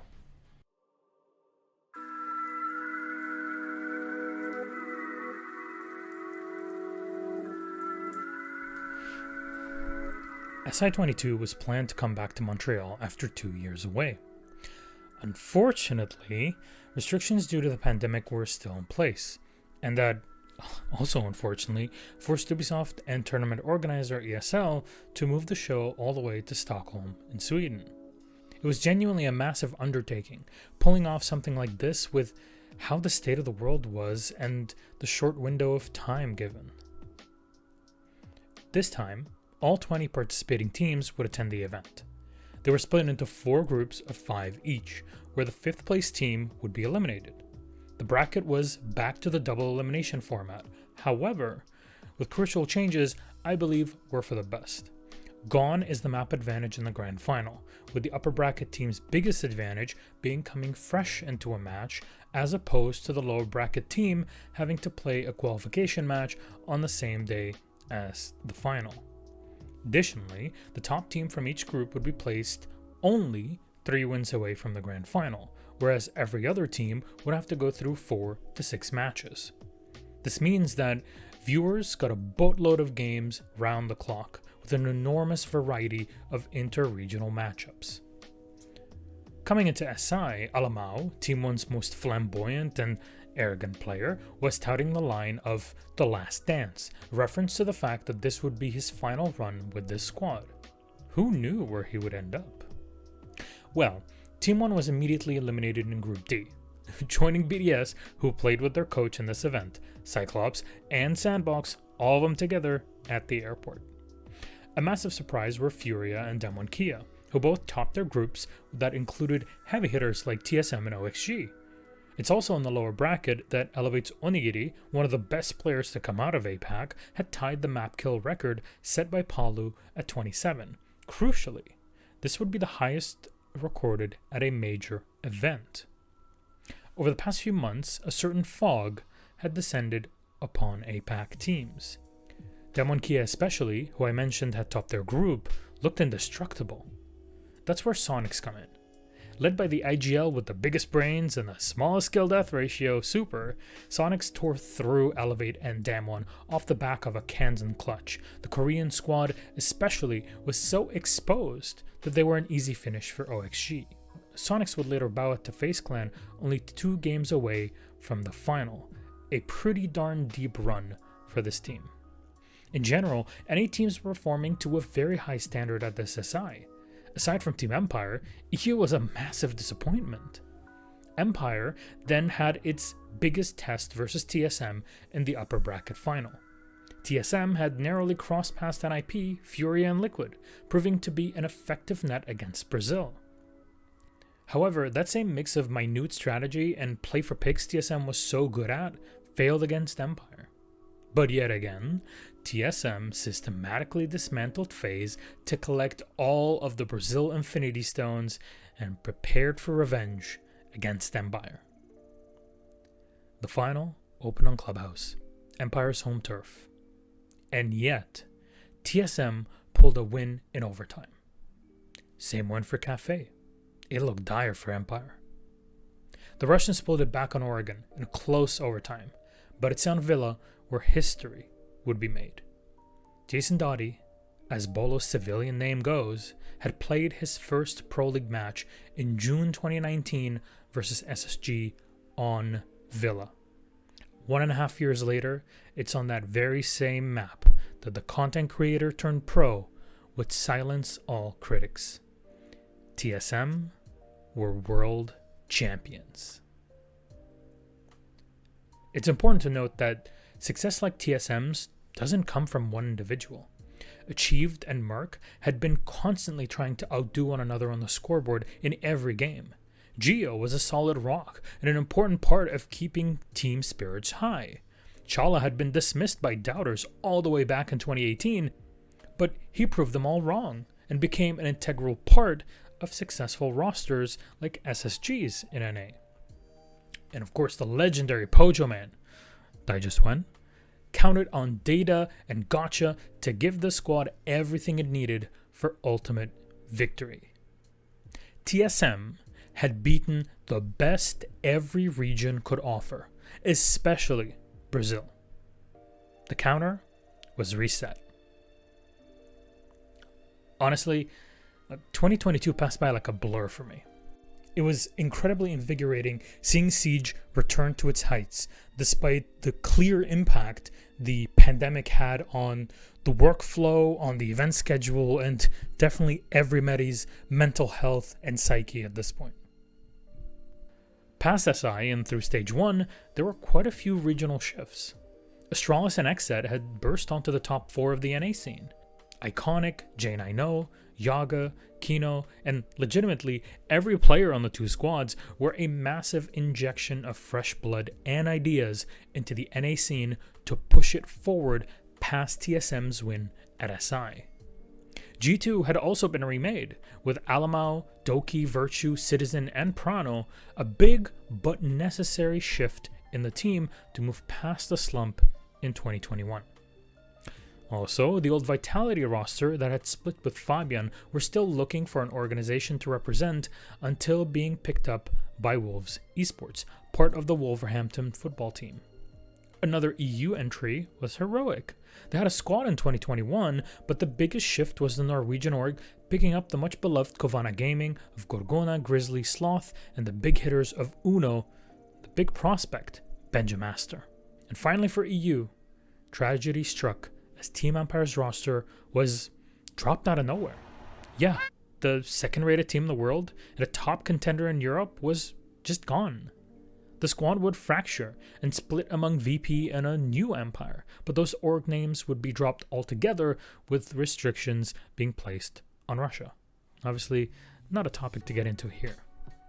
W7M had also been reformed with JV92 and Volps, but even more so Team 1, with Alamo departing, a new roster with Dots, Dash, RHZ, Maya, most of them fresh into competition in 2020, rallying behind Lagonas. The next event would be held in Charlotte, North Carolina, a perfect follow-up to SI with a hometown American crowd cheering on the NA teams. It's a great motivator if anything. Of course, this was to be the first in-venue Siege event with fans and the works since SI 2020. A couple of asterisks for Charlotte. US visas are notoriously time-consuming when applying in many countries, most countries actually. Elevate weren't able to secure their own in time. Neither could quite a few players from Furia, W7M, and Team 1. It's an unfortunate reality that when you come from certain parts of the world, that no matter how many resources or how much time and effort you put into your work and preparation, some things like visas, especially to the USA, are incredibly unpredictable. You can't just pop down to the shops for a visa. It doesn't work that way. And this is coming from someone who at this point has collected 17 of them since 2010 due to my, frankly, horrendous Lebanese passport. Ubisoft and Faceit put together a stopgap, where teams would be able to play from Mexico if they weren't able to enter the US, to at least be closer to the action, in the hopes that paperwork would be resolved by the time the playoffs rolled around. Unfortunately, geography and distance played a huge role in hampering teams and lowering their morale, although Team 1 was able to pass the groups. However, to say that any teams were off to the races would be an understatement. Despite Liquid, G2, and BDS's success in groups, OXG, Dark Zero, Xset, and especially Astralis were on an absolute tear. Astralis' game versus Xset had the crowd go wild, a close game with figures that have actual personalities that interacted with the audience. And once more, Iconic was just insane. Enough to push Astralis past Xset and OXG, who themselves had eliminated BDS and sat squarely now in the final. Dark Zero played a very awkward game versus Team 1. The Brazilians had shown up with 3 of the 5 players, and 2 cardboard cutouts of their comrades that couldn't make it to the US. And Dark Zero were blindsided by this in Map 1, but got back into shape to take the win, and repeat the story versus Liquid. It was plain to see, NA had figured out the Brazil game plan. This Dark Zero Astralis final is a clear-cut old guard versus the new. And even in that case, Dark Zero had actively recruited fresh talent since 2020. A max overtime villa gave Astralis the lead. Dark Zero fired back on Club and Border, only to be tied back on Oregon. I'm gonna call this the banana buff.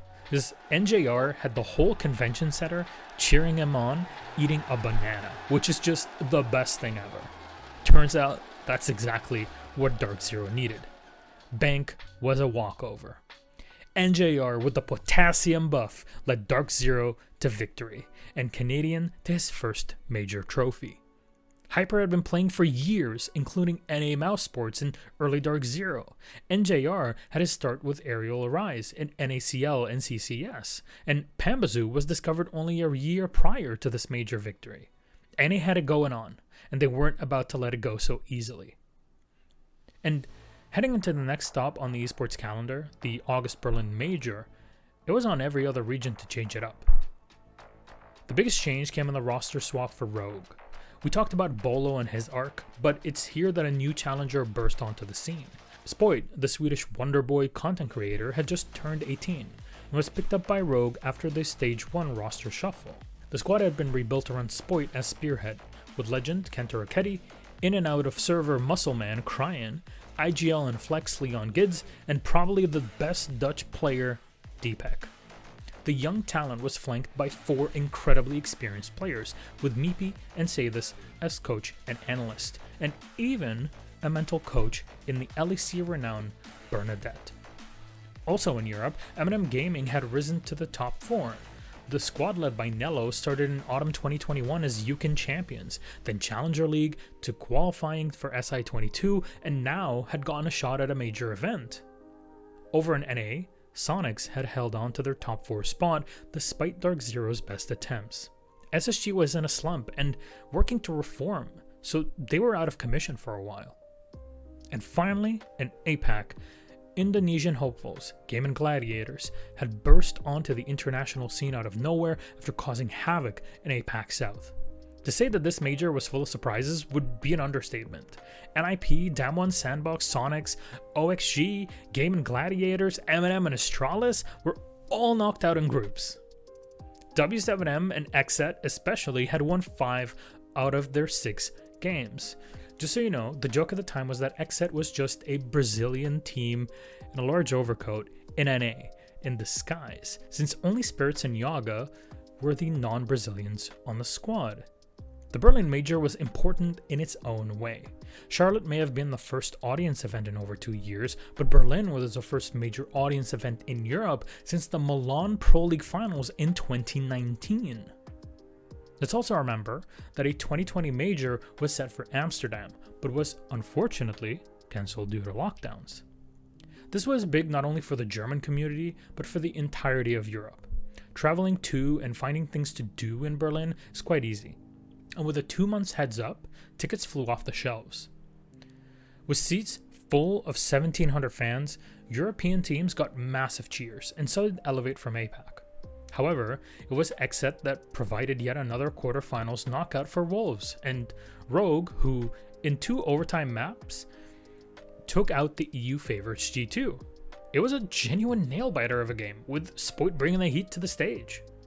Unfortunately for Elevate, and despite their best efforts, W7M closed an overtime border for a 2-1 win, advancing to the semifinals to face off against FaZe Clan, who themselves had a tough fight the game prior versus Furia, although the theater was quite a bit quieter by that point. W7M had heart, but not the level of experience FaZe brought to the table. That was a decisive difference, with Bullet activating and taking the favorites FaZe into yet another final. They fell to NIP and Yevle, but lessons were learned. Now, XSET rolled over a Rogue on bank, but the Europeans exacted swift revenge on Chalet and Oregon for a spot in the final. Rogue, and Spoit in particular, were walking the golden road. What transpired in the grand final is probably one of the best, most entertaining finals, with FaZe and Rogue trading blows one map after the other. This best of 5 saw 69 out of the total possible 75 rounds played, with both teams neck and neck. The chants from the crowd got louder and louder, both from the European and Brazilian side up on the balconies, drowning out the arena in the center of Berlin. Each one of the 10 players put marks on the board. It was a clinic of a game, showing any aspiring player something to learn. All except for one tiny but crucial mistake. On round 15 on Clubhouse, Rogue chose bar and stage for their defense final stand. Not a common pick given the possible vertical control, but Rogue chose to roam. FaZe knocked out Kanto and Leon on the top floor, but lost 2 of their own in doing so. The commotion also left the oil pit ladder unguarded, without the usual claymore placed. Now, with FaZe focused on the site and looking for a plant, Cryan had snuck up oil pit and slowly dipped into lounge and bar with camera support from DeepX Echo. With time running out, FaZe had to execute. Rogue had all the information needed. Cryan seized the moment to collect the final 2 kills and close out the round. Some would call it a fluke, the same that one team won the major in Mexico. But against all odds, Rogue, the reformed roster with Spoit at the tip of the spear, had walked the golden road and went from 0 to hero in one stage in front of the home crowd. EU was back into the championship running. It was anybody's game. It was an incredibly exciting time to be a Siege fan, to say the least. There were also some roster changes leading into Stage 3 and the next major, to be held during DreamHack Winter in Jönköping, Sweden. W7M, the massive Brazilian hopefuls, had longtime veteran Julio join the team on top of Volps and JV92, who joined in Stage 1, with GDN being put on the bench. Also in Brazil, Liquid had managed to sign Lagonas, the incredible IGL that was instrumental to Team 1's victory in Mexico. The squad felt directionless, and the fresh talent of Ask and Resets would benefit from a leader like Lagonas. In NA, Sonics' legendary Super moved to a managerial role, and with Yeti departing, the organization brought on the young prospect Gunner from Parabellum and the one and only Geo from TSM. BDS had also made a change of their own. Yeah, you heard me. The intangible, inflexible French roster, who hadn't had a swap since RXWD to Bride in 2020, had made 2 swaps. Bios had been replaced with Stuflex, another ancient history name from 2017 Vitality, and longtime Flex Rafale stepped down in favor of the hottest French prospect, Likefak. Adding to the list of up-and-comers, APAC South's Fury from Thailand and Direwolves from Taiwan had come out of nowhere and sprinted past the region's heavy hitters, denying them a shot at more SI points, and of course, the winter major spots. In Brazil, that pattern was reflected in Black Dragons, with veteran OG Ion at the helm, hitting the top 4, pushing out Team 1, Furia, and MIBR. And finally in NA, SSG and TSM had bounced back from their slump, with Mirage of all teams, the org now known for cycling players every other day, sneaking their way past Dark Zero, Astralis, OXG, Exed, and Parabellum, and all the way into the top 4. So when I say that it was anybody's game, it really was. The group stage was played in Stockholm before the top 8 were shipped off to Jönköping. Sonics looked incredible, as did Liquid and FaZe. Wolves had problems closing games, but managed to top their group. BDS and TSM, meanwhile, had inched their way into the playoffs only by a hair, and W7M stood there a cut above the rest. Undefeated with a 6-0 clean sheet in groups, the Youngbloods seemed unstoppable. With all but APAC having a spot in playoffs, it was a real shock discovering that all 4 quarterfinals would be regional matches, giving NA, EU, and Brazil a guaranteed spot in the semis. First up was NA with TSM vs Sonics. Geo brought intimate knowledge from his time on TSM, and Goddess and Jobro's coaching and analysis eased Sonics into the semis with a clean 7-2 on club. For EU, it was an all-French derby. Wolves had improved since Berlin, but Mowgli and Shinka had felt the pressure of the stage. Shaiko sprang back into life and scored 27 kills in the 2-mapper. Brazil made it quick. W7M and Liquid rocked Black Dragons and FaZe Clan Sox clean off. And the ultimate game for Best in Brazil saw the experience of Team Liquid, guided by Lagonas, push W7M to a frustrating edge. Despite W7M 7-0ing Liquid on Map 2 Skyscraper, Liquid's resolve looked untouched on Villa, complete reset, and closed the match 8-6 in overtime. But W7M were devastated. But Julio, ever so calm, huddled his teammates and comforted them through their tears. He knew this squad had championship material. They'll bounce back. Sonics had all of NA's hopes of redemption on their back. They took Map 1 Border, but maybe the pressure was too much. BDS executed a clean clubhouse and bank, and were on to their first ever major grand final. Liquid had been there before. They've lifted trophies, but that major win had eluded them ever since Atlantic City way back in 2018. BDS opened strong on Theme Park, a favorite map of theirs at this point after much training, but Liquid brought back Bank and Oregon with 2 7-4 scores.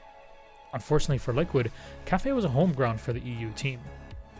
And finally, Skyscraper showed Liquid's map pool weakness on non-conventional maps, I say with quotation marks. BDS took the series 3-2. The squad that has been on everyone's lips since their inception, you'd think they'd have taken over the world, had finally lifted the trophy they oh so deserved.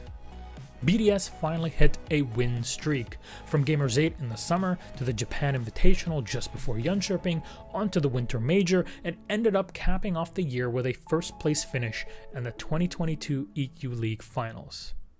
2 NA wins, 2 EU ones, and Brazil seemingly always a literal step behind.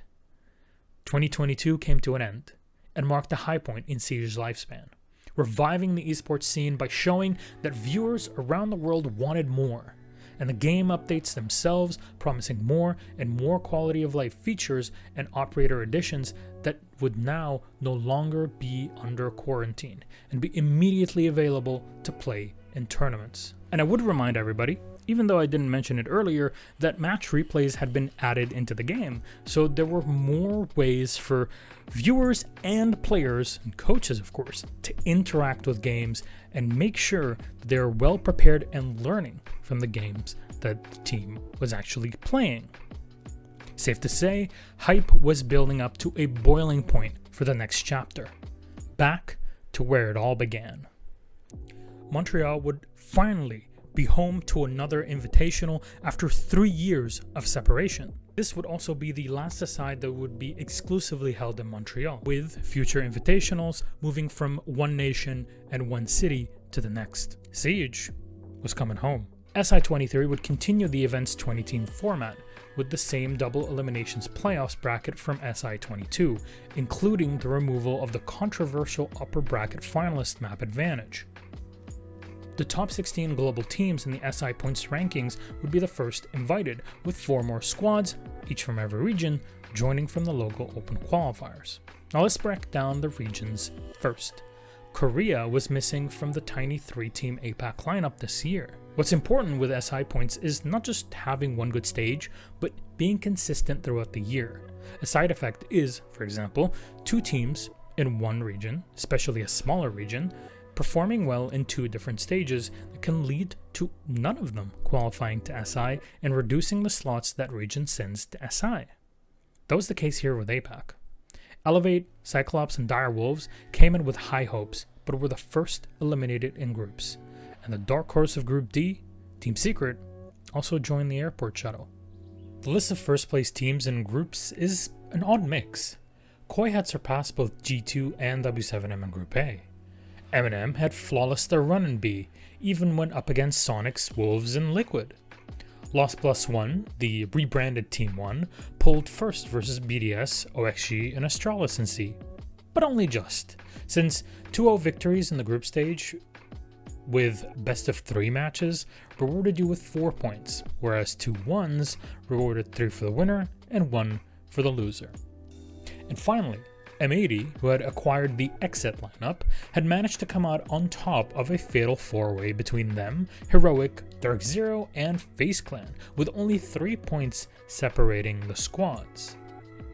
Now, Heroic, G2, and BDS immediately fell down to the lower bracket to OXG, Wolves, and W7M respectively, joined by Sonics, who failed to close versus Dark Zero.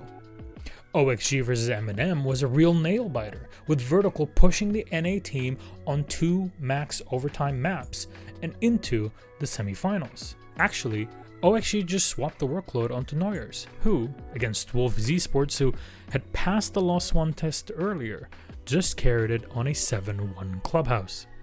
OXG had been back in the semifinals that they last knew as Reciprocity all the way back in 2018, a landmark moment. In the meantime, Koi had bumped Dark Zero down to the lower bracket with the sheer force of Spoit, whilst W7M triumphed against M80, coming back from a max overtime border for a 2-1 win. Spoit versus JV92 was up next. The battle of the up-and-comers of EU and Brazil, the future legends. And it was a bust. W7M just kind of rolled over Koi 2-0 and rubbed salt into the wound with a 7-0 on Villa. Up next for W7M was OXG. Theme Park was a short but sweet win for Brazil, but OXG was on a tear and brought W7M to their knees on border with a 7-0. Imagine the whiplash you'd face here after your performance versus Koi. And somehow, with pure gusto and a helping hand from Herds, W7M closed Clubhouse 7-5 for a spot at the World Championship Grand Final. Can you believe it? I mean, they barely could.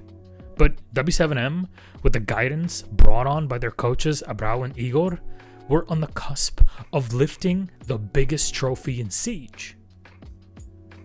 Let's come back to the lower bracket though for a moment. Liquid, Heroic, FaZe, and Astralis would be the first eliminated, with SSG, Dark Zero, Lost One, and M&M following soon after.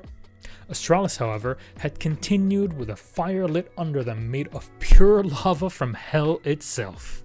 Despite a hiccup on Clubhouse, Forest had brought Astralis back and closed their game versus EU favorites BDS 2-1 and knocked them out of yet another invitational. The EU culling would continue with Koi. An incredibly back and forth game ensued, with the crowd feeding off of Iconic and Shuttles' energy and spitting it right back at them like it's goddamn Son Goku with a spirit bomb. Astralis had only just sunset Koi with a max overtime border and sent them back across the pond. It's at this point that EU fans were pooping themselves, honestly. The region was supposed to be back and better than ever. It was pure disarray. Chaos had overtaken even the coolest of minds. And it's here that at our darkest hour that a savior would emerge, forged from the depths of Berlin's greatest kebab shops and sweatiest nightclubs.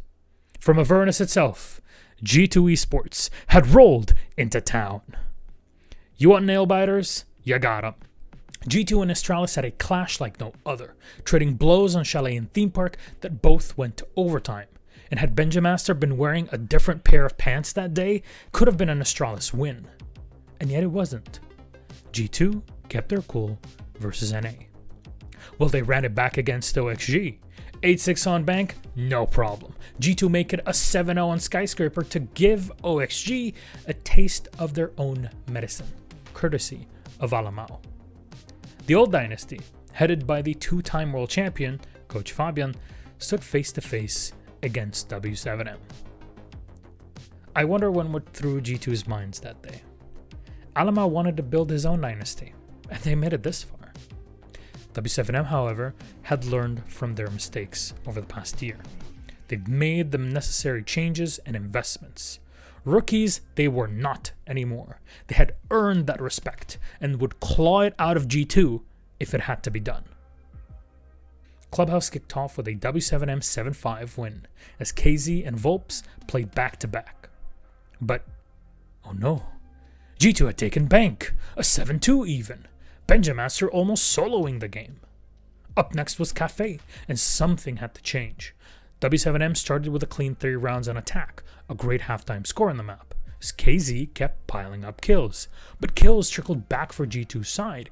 Doki and Benja fired up the grill and pulled a third map in a row. People call Oregon the map great teams go to die on, and I believe it.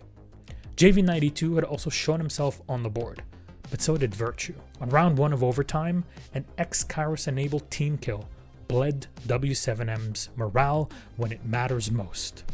The Brazilians took their time to talk it out, but attack had been the favored side on this map so far. G2 pulled a sneaky one here.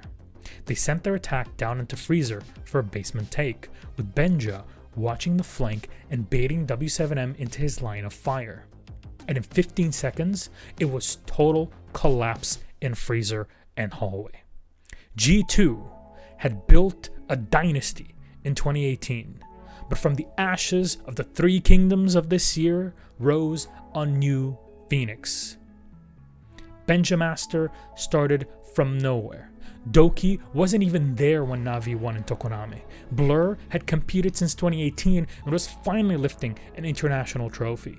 Alamao had talked so much shit that everybody loved to hate him. Virtue had uprooted from Australia to Germany for the chance of a lifetime, and Titan had finally found a squad that deserved his incredible skills as analyst. And Fabian had lifted another hammer.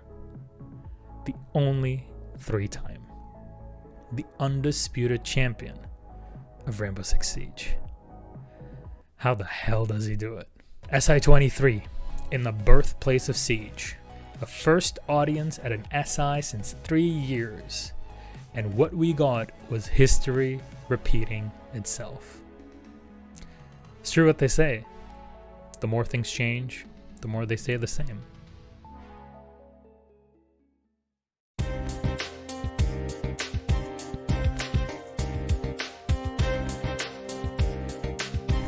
It was time to usher in a new era in Siege Esports. It was time for a fresh face. Enter Blast. During SI23, Ubisoft announced a partnership with Blast, the Danish tournament organizer famous for their Counter-Strike event productions. This partnership would come with a series of changes and overhauls to the esports format. Let's start from the top of the funnel, the regional leagues. Regions would be split into different tiers, each qualifying a set amount of teams to the majors. It was a substantial expansion, with EU and NA remaining much the same, but Latam and Brazil becoming distinct entities. And so was the case with Japan and South Korea, who were no longer part of the APAC North subregion that we knew before. Much the same for APAC South, now split between Asia, including Southeast Asia, and Oceania. And finally, Middle East and North Africa, or MENA, my actual home region, would finally enter the global scene after years of competition being restricted to inter-regional tournaments and matches. Almost every region would have a group stage followed by a playoffs bracket, where the top performers are automatically seeded into the major playoffs. Tier 1 and 2 regions would also see the addition of last chance qualifiers, or LCQs, to majors, meaning that even if you weren't at the tippity top of the league, you could still grab spots for the play-ins that I'll explain in just a moment.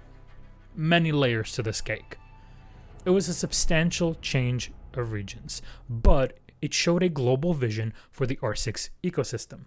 As for majors themselves, a system inspired by Counter-Strike's Legends vs. Challengers would be put in place, and so majors would also be split into two phases. A pre-major play-in phase, where lower-rated LCQ and minor region teams would hash it out between them in 4 groups of 4, each group running a double elimination bracket. All of these teams would also be playing on LAN, and in the same area as all of the other teams that have already qualified to the major. The end result is 8 teams from groups, seeded against the top 8 that directly qualified. Slash it again by half in a Swiss format bracket, where the more you win, the better the teams you play against, at least technically, i.e. if you win 2 games and lose 1, you only play against teams with the same score, and so on and so forth. I won't bore you with the Buchholz, calculation system explanation. I'm very sorry it happens per Booney. So let's get back to the story. Let's take the post-SI23 roster fallout region by region. In Europe, the former Team Empire had merged back into Virtus Pro, with Pasha being the difference since the old roster in 22. Wolves Esports had benched longtime veteran Rise for Swiss newcomer Deadshot, who had impressed in the French Nationals and Challenger League under Ascend. M&M brought in a major surprise. Julio, who had pretty much done everything under the sun at this point in Siege, joined the team as coach, with Eden swapping into the analyst role. Koi, however, had suffered a substantial blow. Shortly after SI, Spoit would depart for a spot on the NA roster M80. Kento Raketti had also left for TT9. With little to no time to react, Koi brought in leader of Navi fame and Noodle, who had played in various European nationals, and even had a stint playing in the Mexican Championship in 2022. Yeah, there's like this whole weird thing where a lot of especially UK players would go to Mexico to compete. I don't know, man, like beyond the scope of this video for sure. Sadly, this wave of change hit one team the hardest.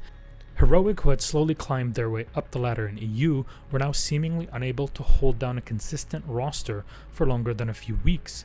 Benja, Sloth, Noodle, Grizzly had all left the organization, but a fresh hope came in the form of Blaz, Kayak, and Skitty, all of whom had substantial EU experience, be it in Pro League or CL and Nationals, with Blaz even having played in NA under Parabellum, to be the second French player after Alfama to have moved to NA for a spawn. Let's just take a second to appreciate the Alfama Yeti lovey-dovey era. That was really a hell of a time. I relished every moment of it. All my love, it's Yeti. He's straight behind me. He's been doing everything for me. We rent a flat together. He welcomed me in his family for Christmas.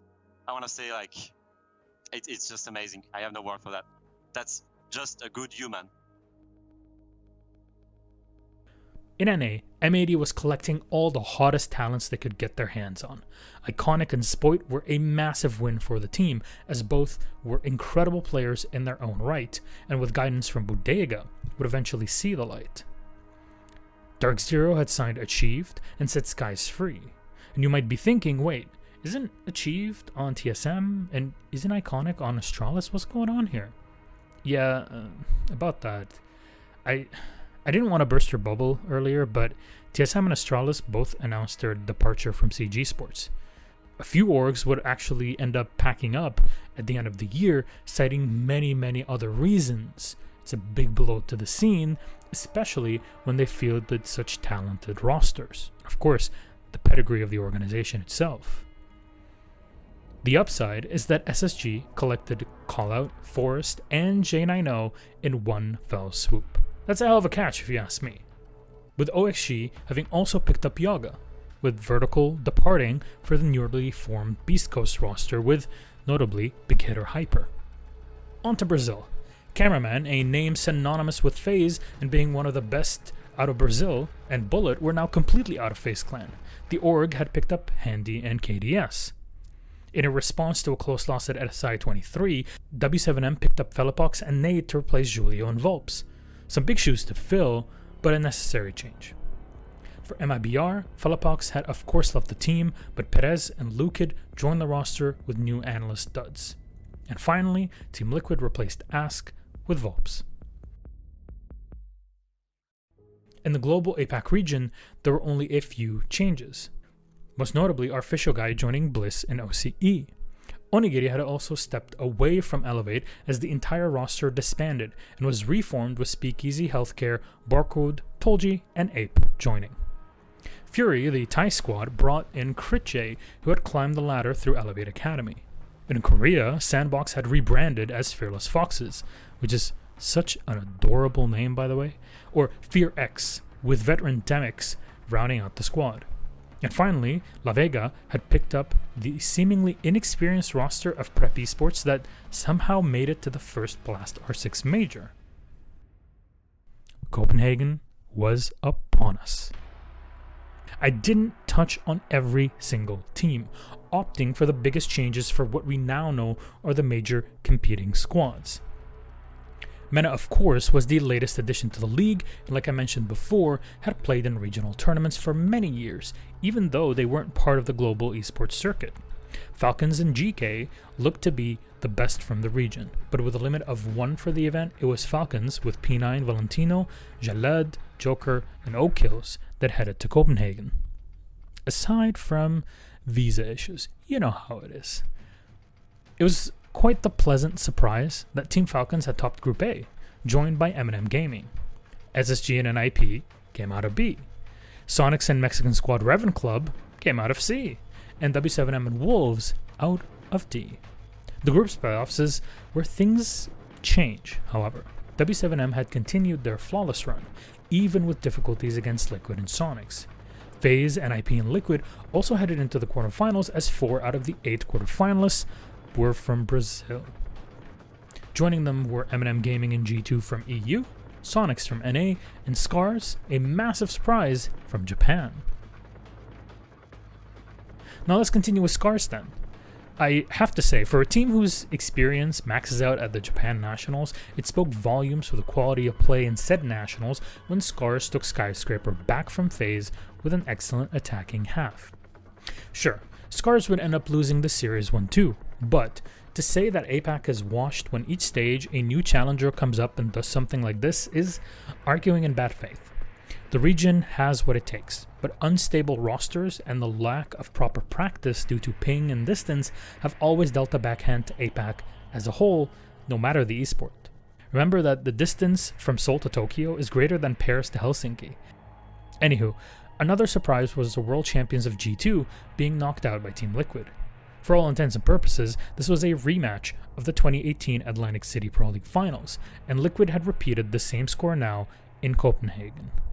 W7M would also pull a 2-1 against M&M Gaming, who enjoyed large support among the European crowd.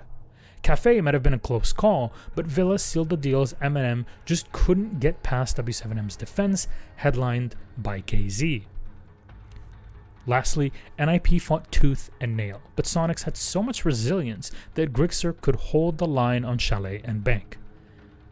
The result was still the same. 3 out of 4 semifinalists were from Brazil. And 2 of them made it quick. W7M and Liquid took out Sonics and FaZe like it was nothing. It would all play out in the final for the prize of the first major under the new order. In Jönköping, W7M seemed to lack experience to push past Liquid. That was before the roster swap and even their run at SI23. This was a different beast altogether. Skyscraper would go to W7M off the back of Felipox and an extra win on defense. Liquid would take it to overtime on Bank, but despite Paulo's efforts, JV92 just shut down the flank and allowed KZ to drop the diffuser an instant before it got planted. On Chalet, Liquid, much like versus BDS, had crumbled under the weight of a W7M who, as Aces called it, had kept a new gear solely for the final. On round 10, it would all be decided. The team that was, a year ago, just some nobody rookies had gone through the entire gamut of trials and tribulations. W7M were major champions.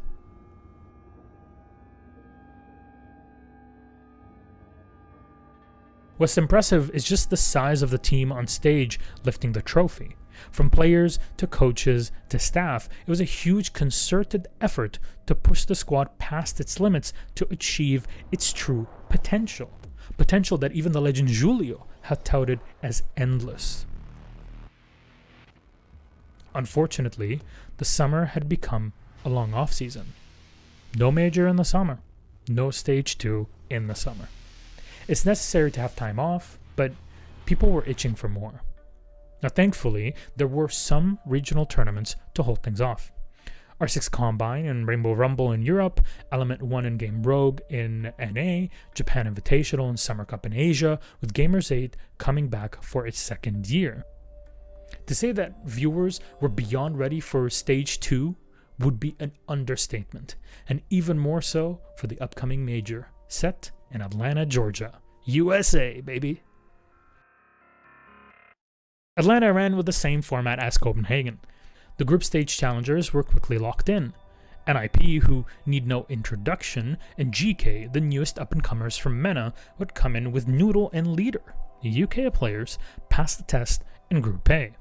Lost were back in action, and so were Bleed, led by the one and only Mentalist, both out of Group B. G2 and Dark Zero were no surprises from C.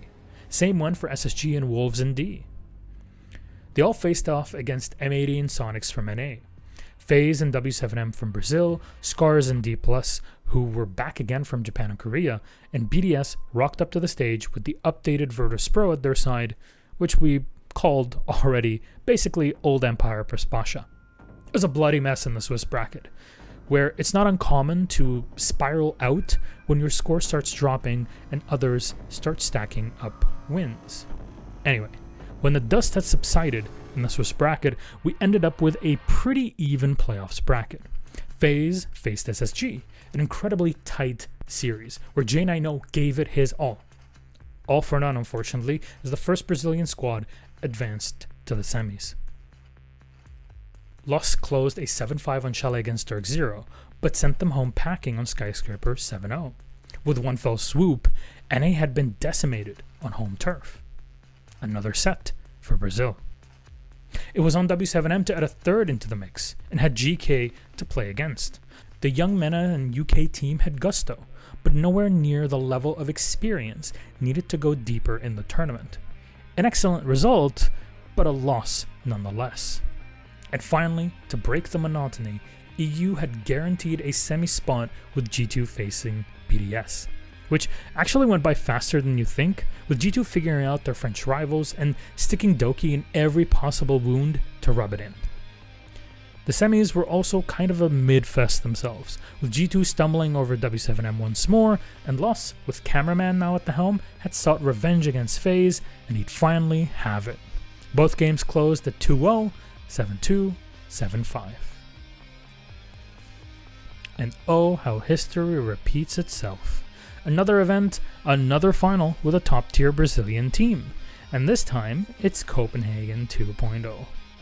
Let's remember that LOS are just a slight modification on the Team 1 roster from early 2022.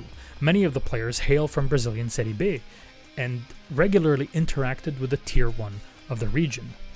Now, W7M kicked off the score 2-0 with a clean finish on Consulate and Chalet, with Felipox utilizing Fenrir to his absolute maximum. Ben crossed over to LOS as W7M faltered on their attacking side, an oddity on this map. It all came to a head on Café.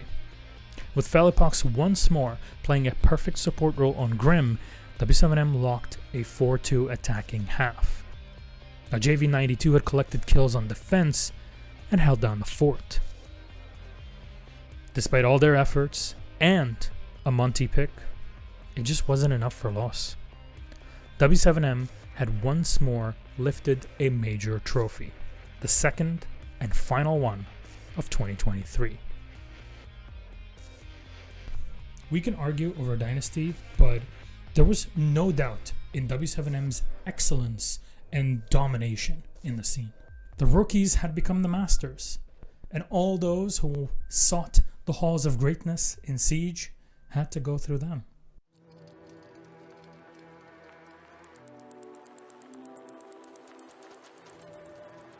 Let's get a bit closer for this final part. It's a shame that we closed the year with Heroic and Fnatic kind of leaving the Rainbow Six Esports scene, especially having invested so many resources and time into this game. Of course, we covered so much in this video. Some would say too much for its scope itself, but we still have to talk about one last thing, SI24.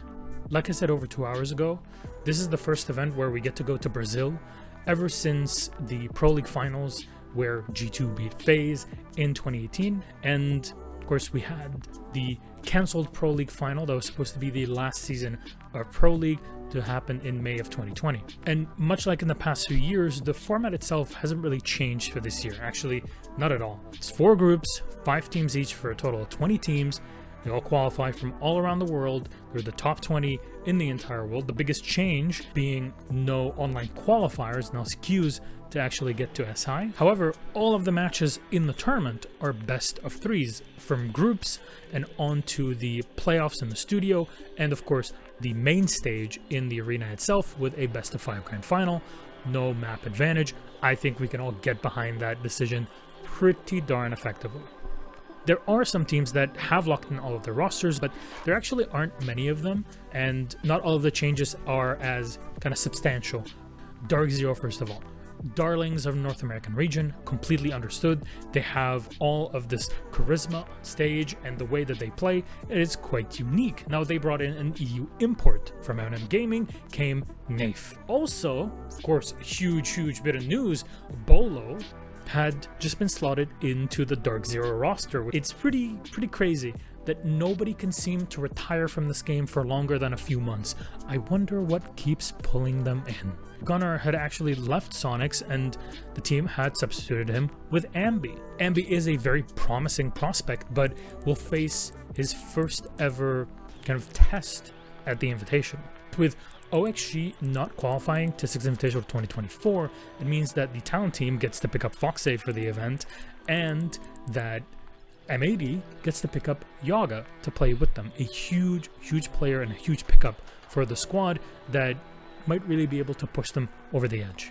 D+ have picked up Dimali from La Vega. And also Rin, the old player from Damwon Kia days, gone on to work as talent in Korea, is now also playing with Fear X. It's pretty huge. I love Rin. We should all be happy about this. In MENA, GK seem to have a good hold of their roster and pending visas and all to get all the players over, but also Falcons having picked up Twister, the coach with so much experience from Brazil. We've seen him on Secret, we've seen him on Furia, in the past on NIP, a lot of pedigree here.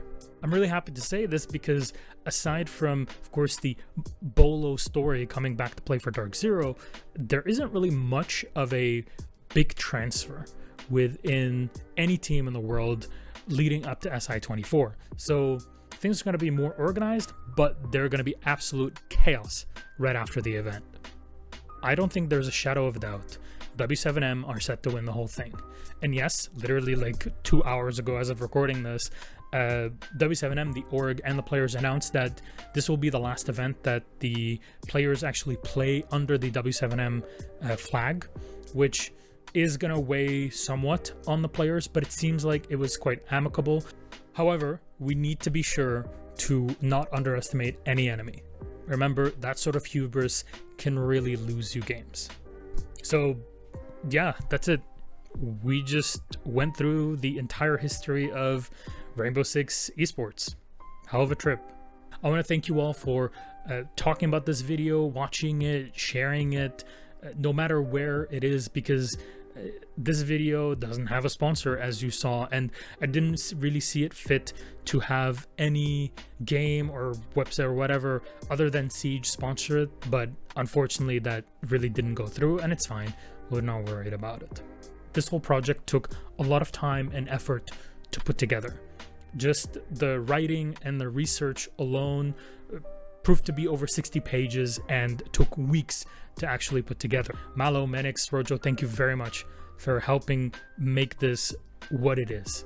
I'm eternally grateful for it. I'm also grateful for Ubisoft for providing all of this footage that we can use for CGG that you've seen a lot of footage of and credited throughout the entire video. Personally, big thanks to Liquipedia, who document all of these matches that give you all the links, the information, the details to keep track of Rainbow Six Esports and esports in general.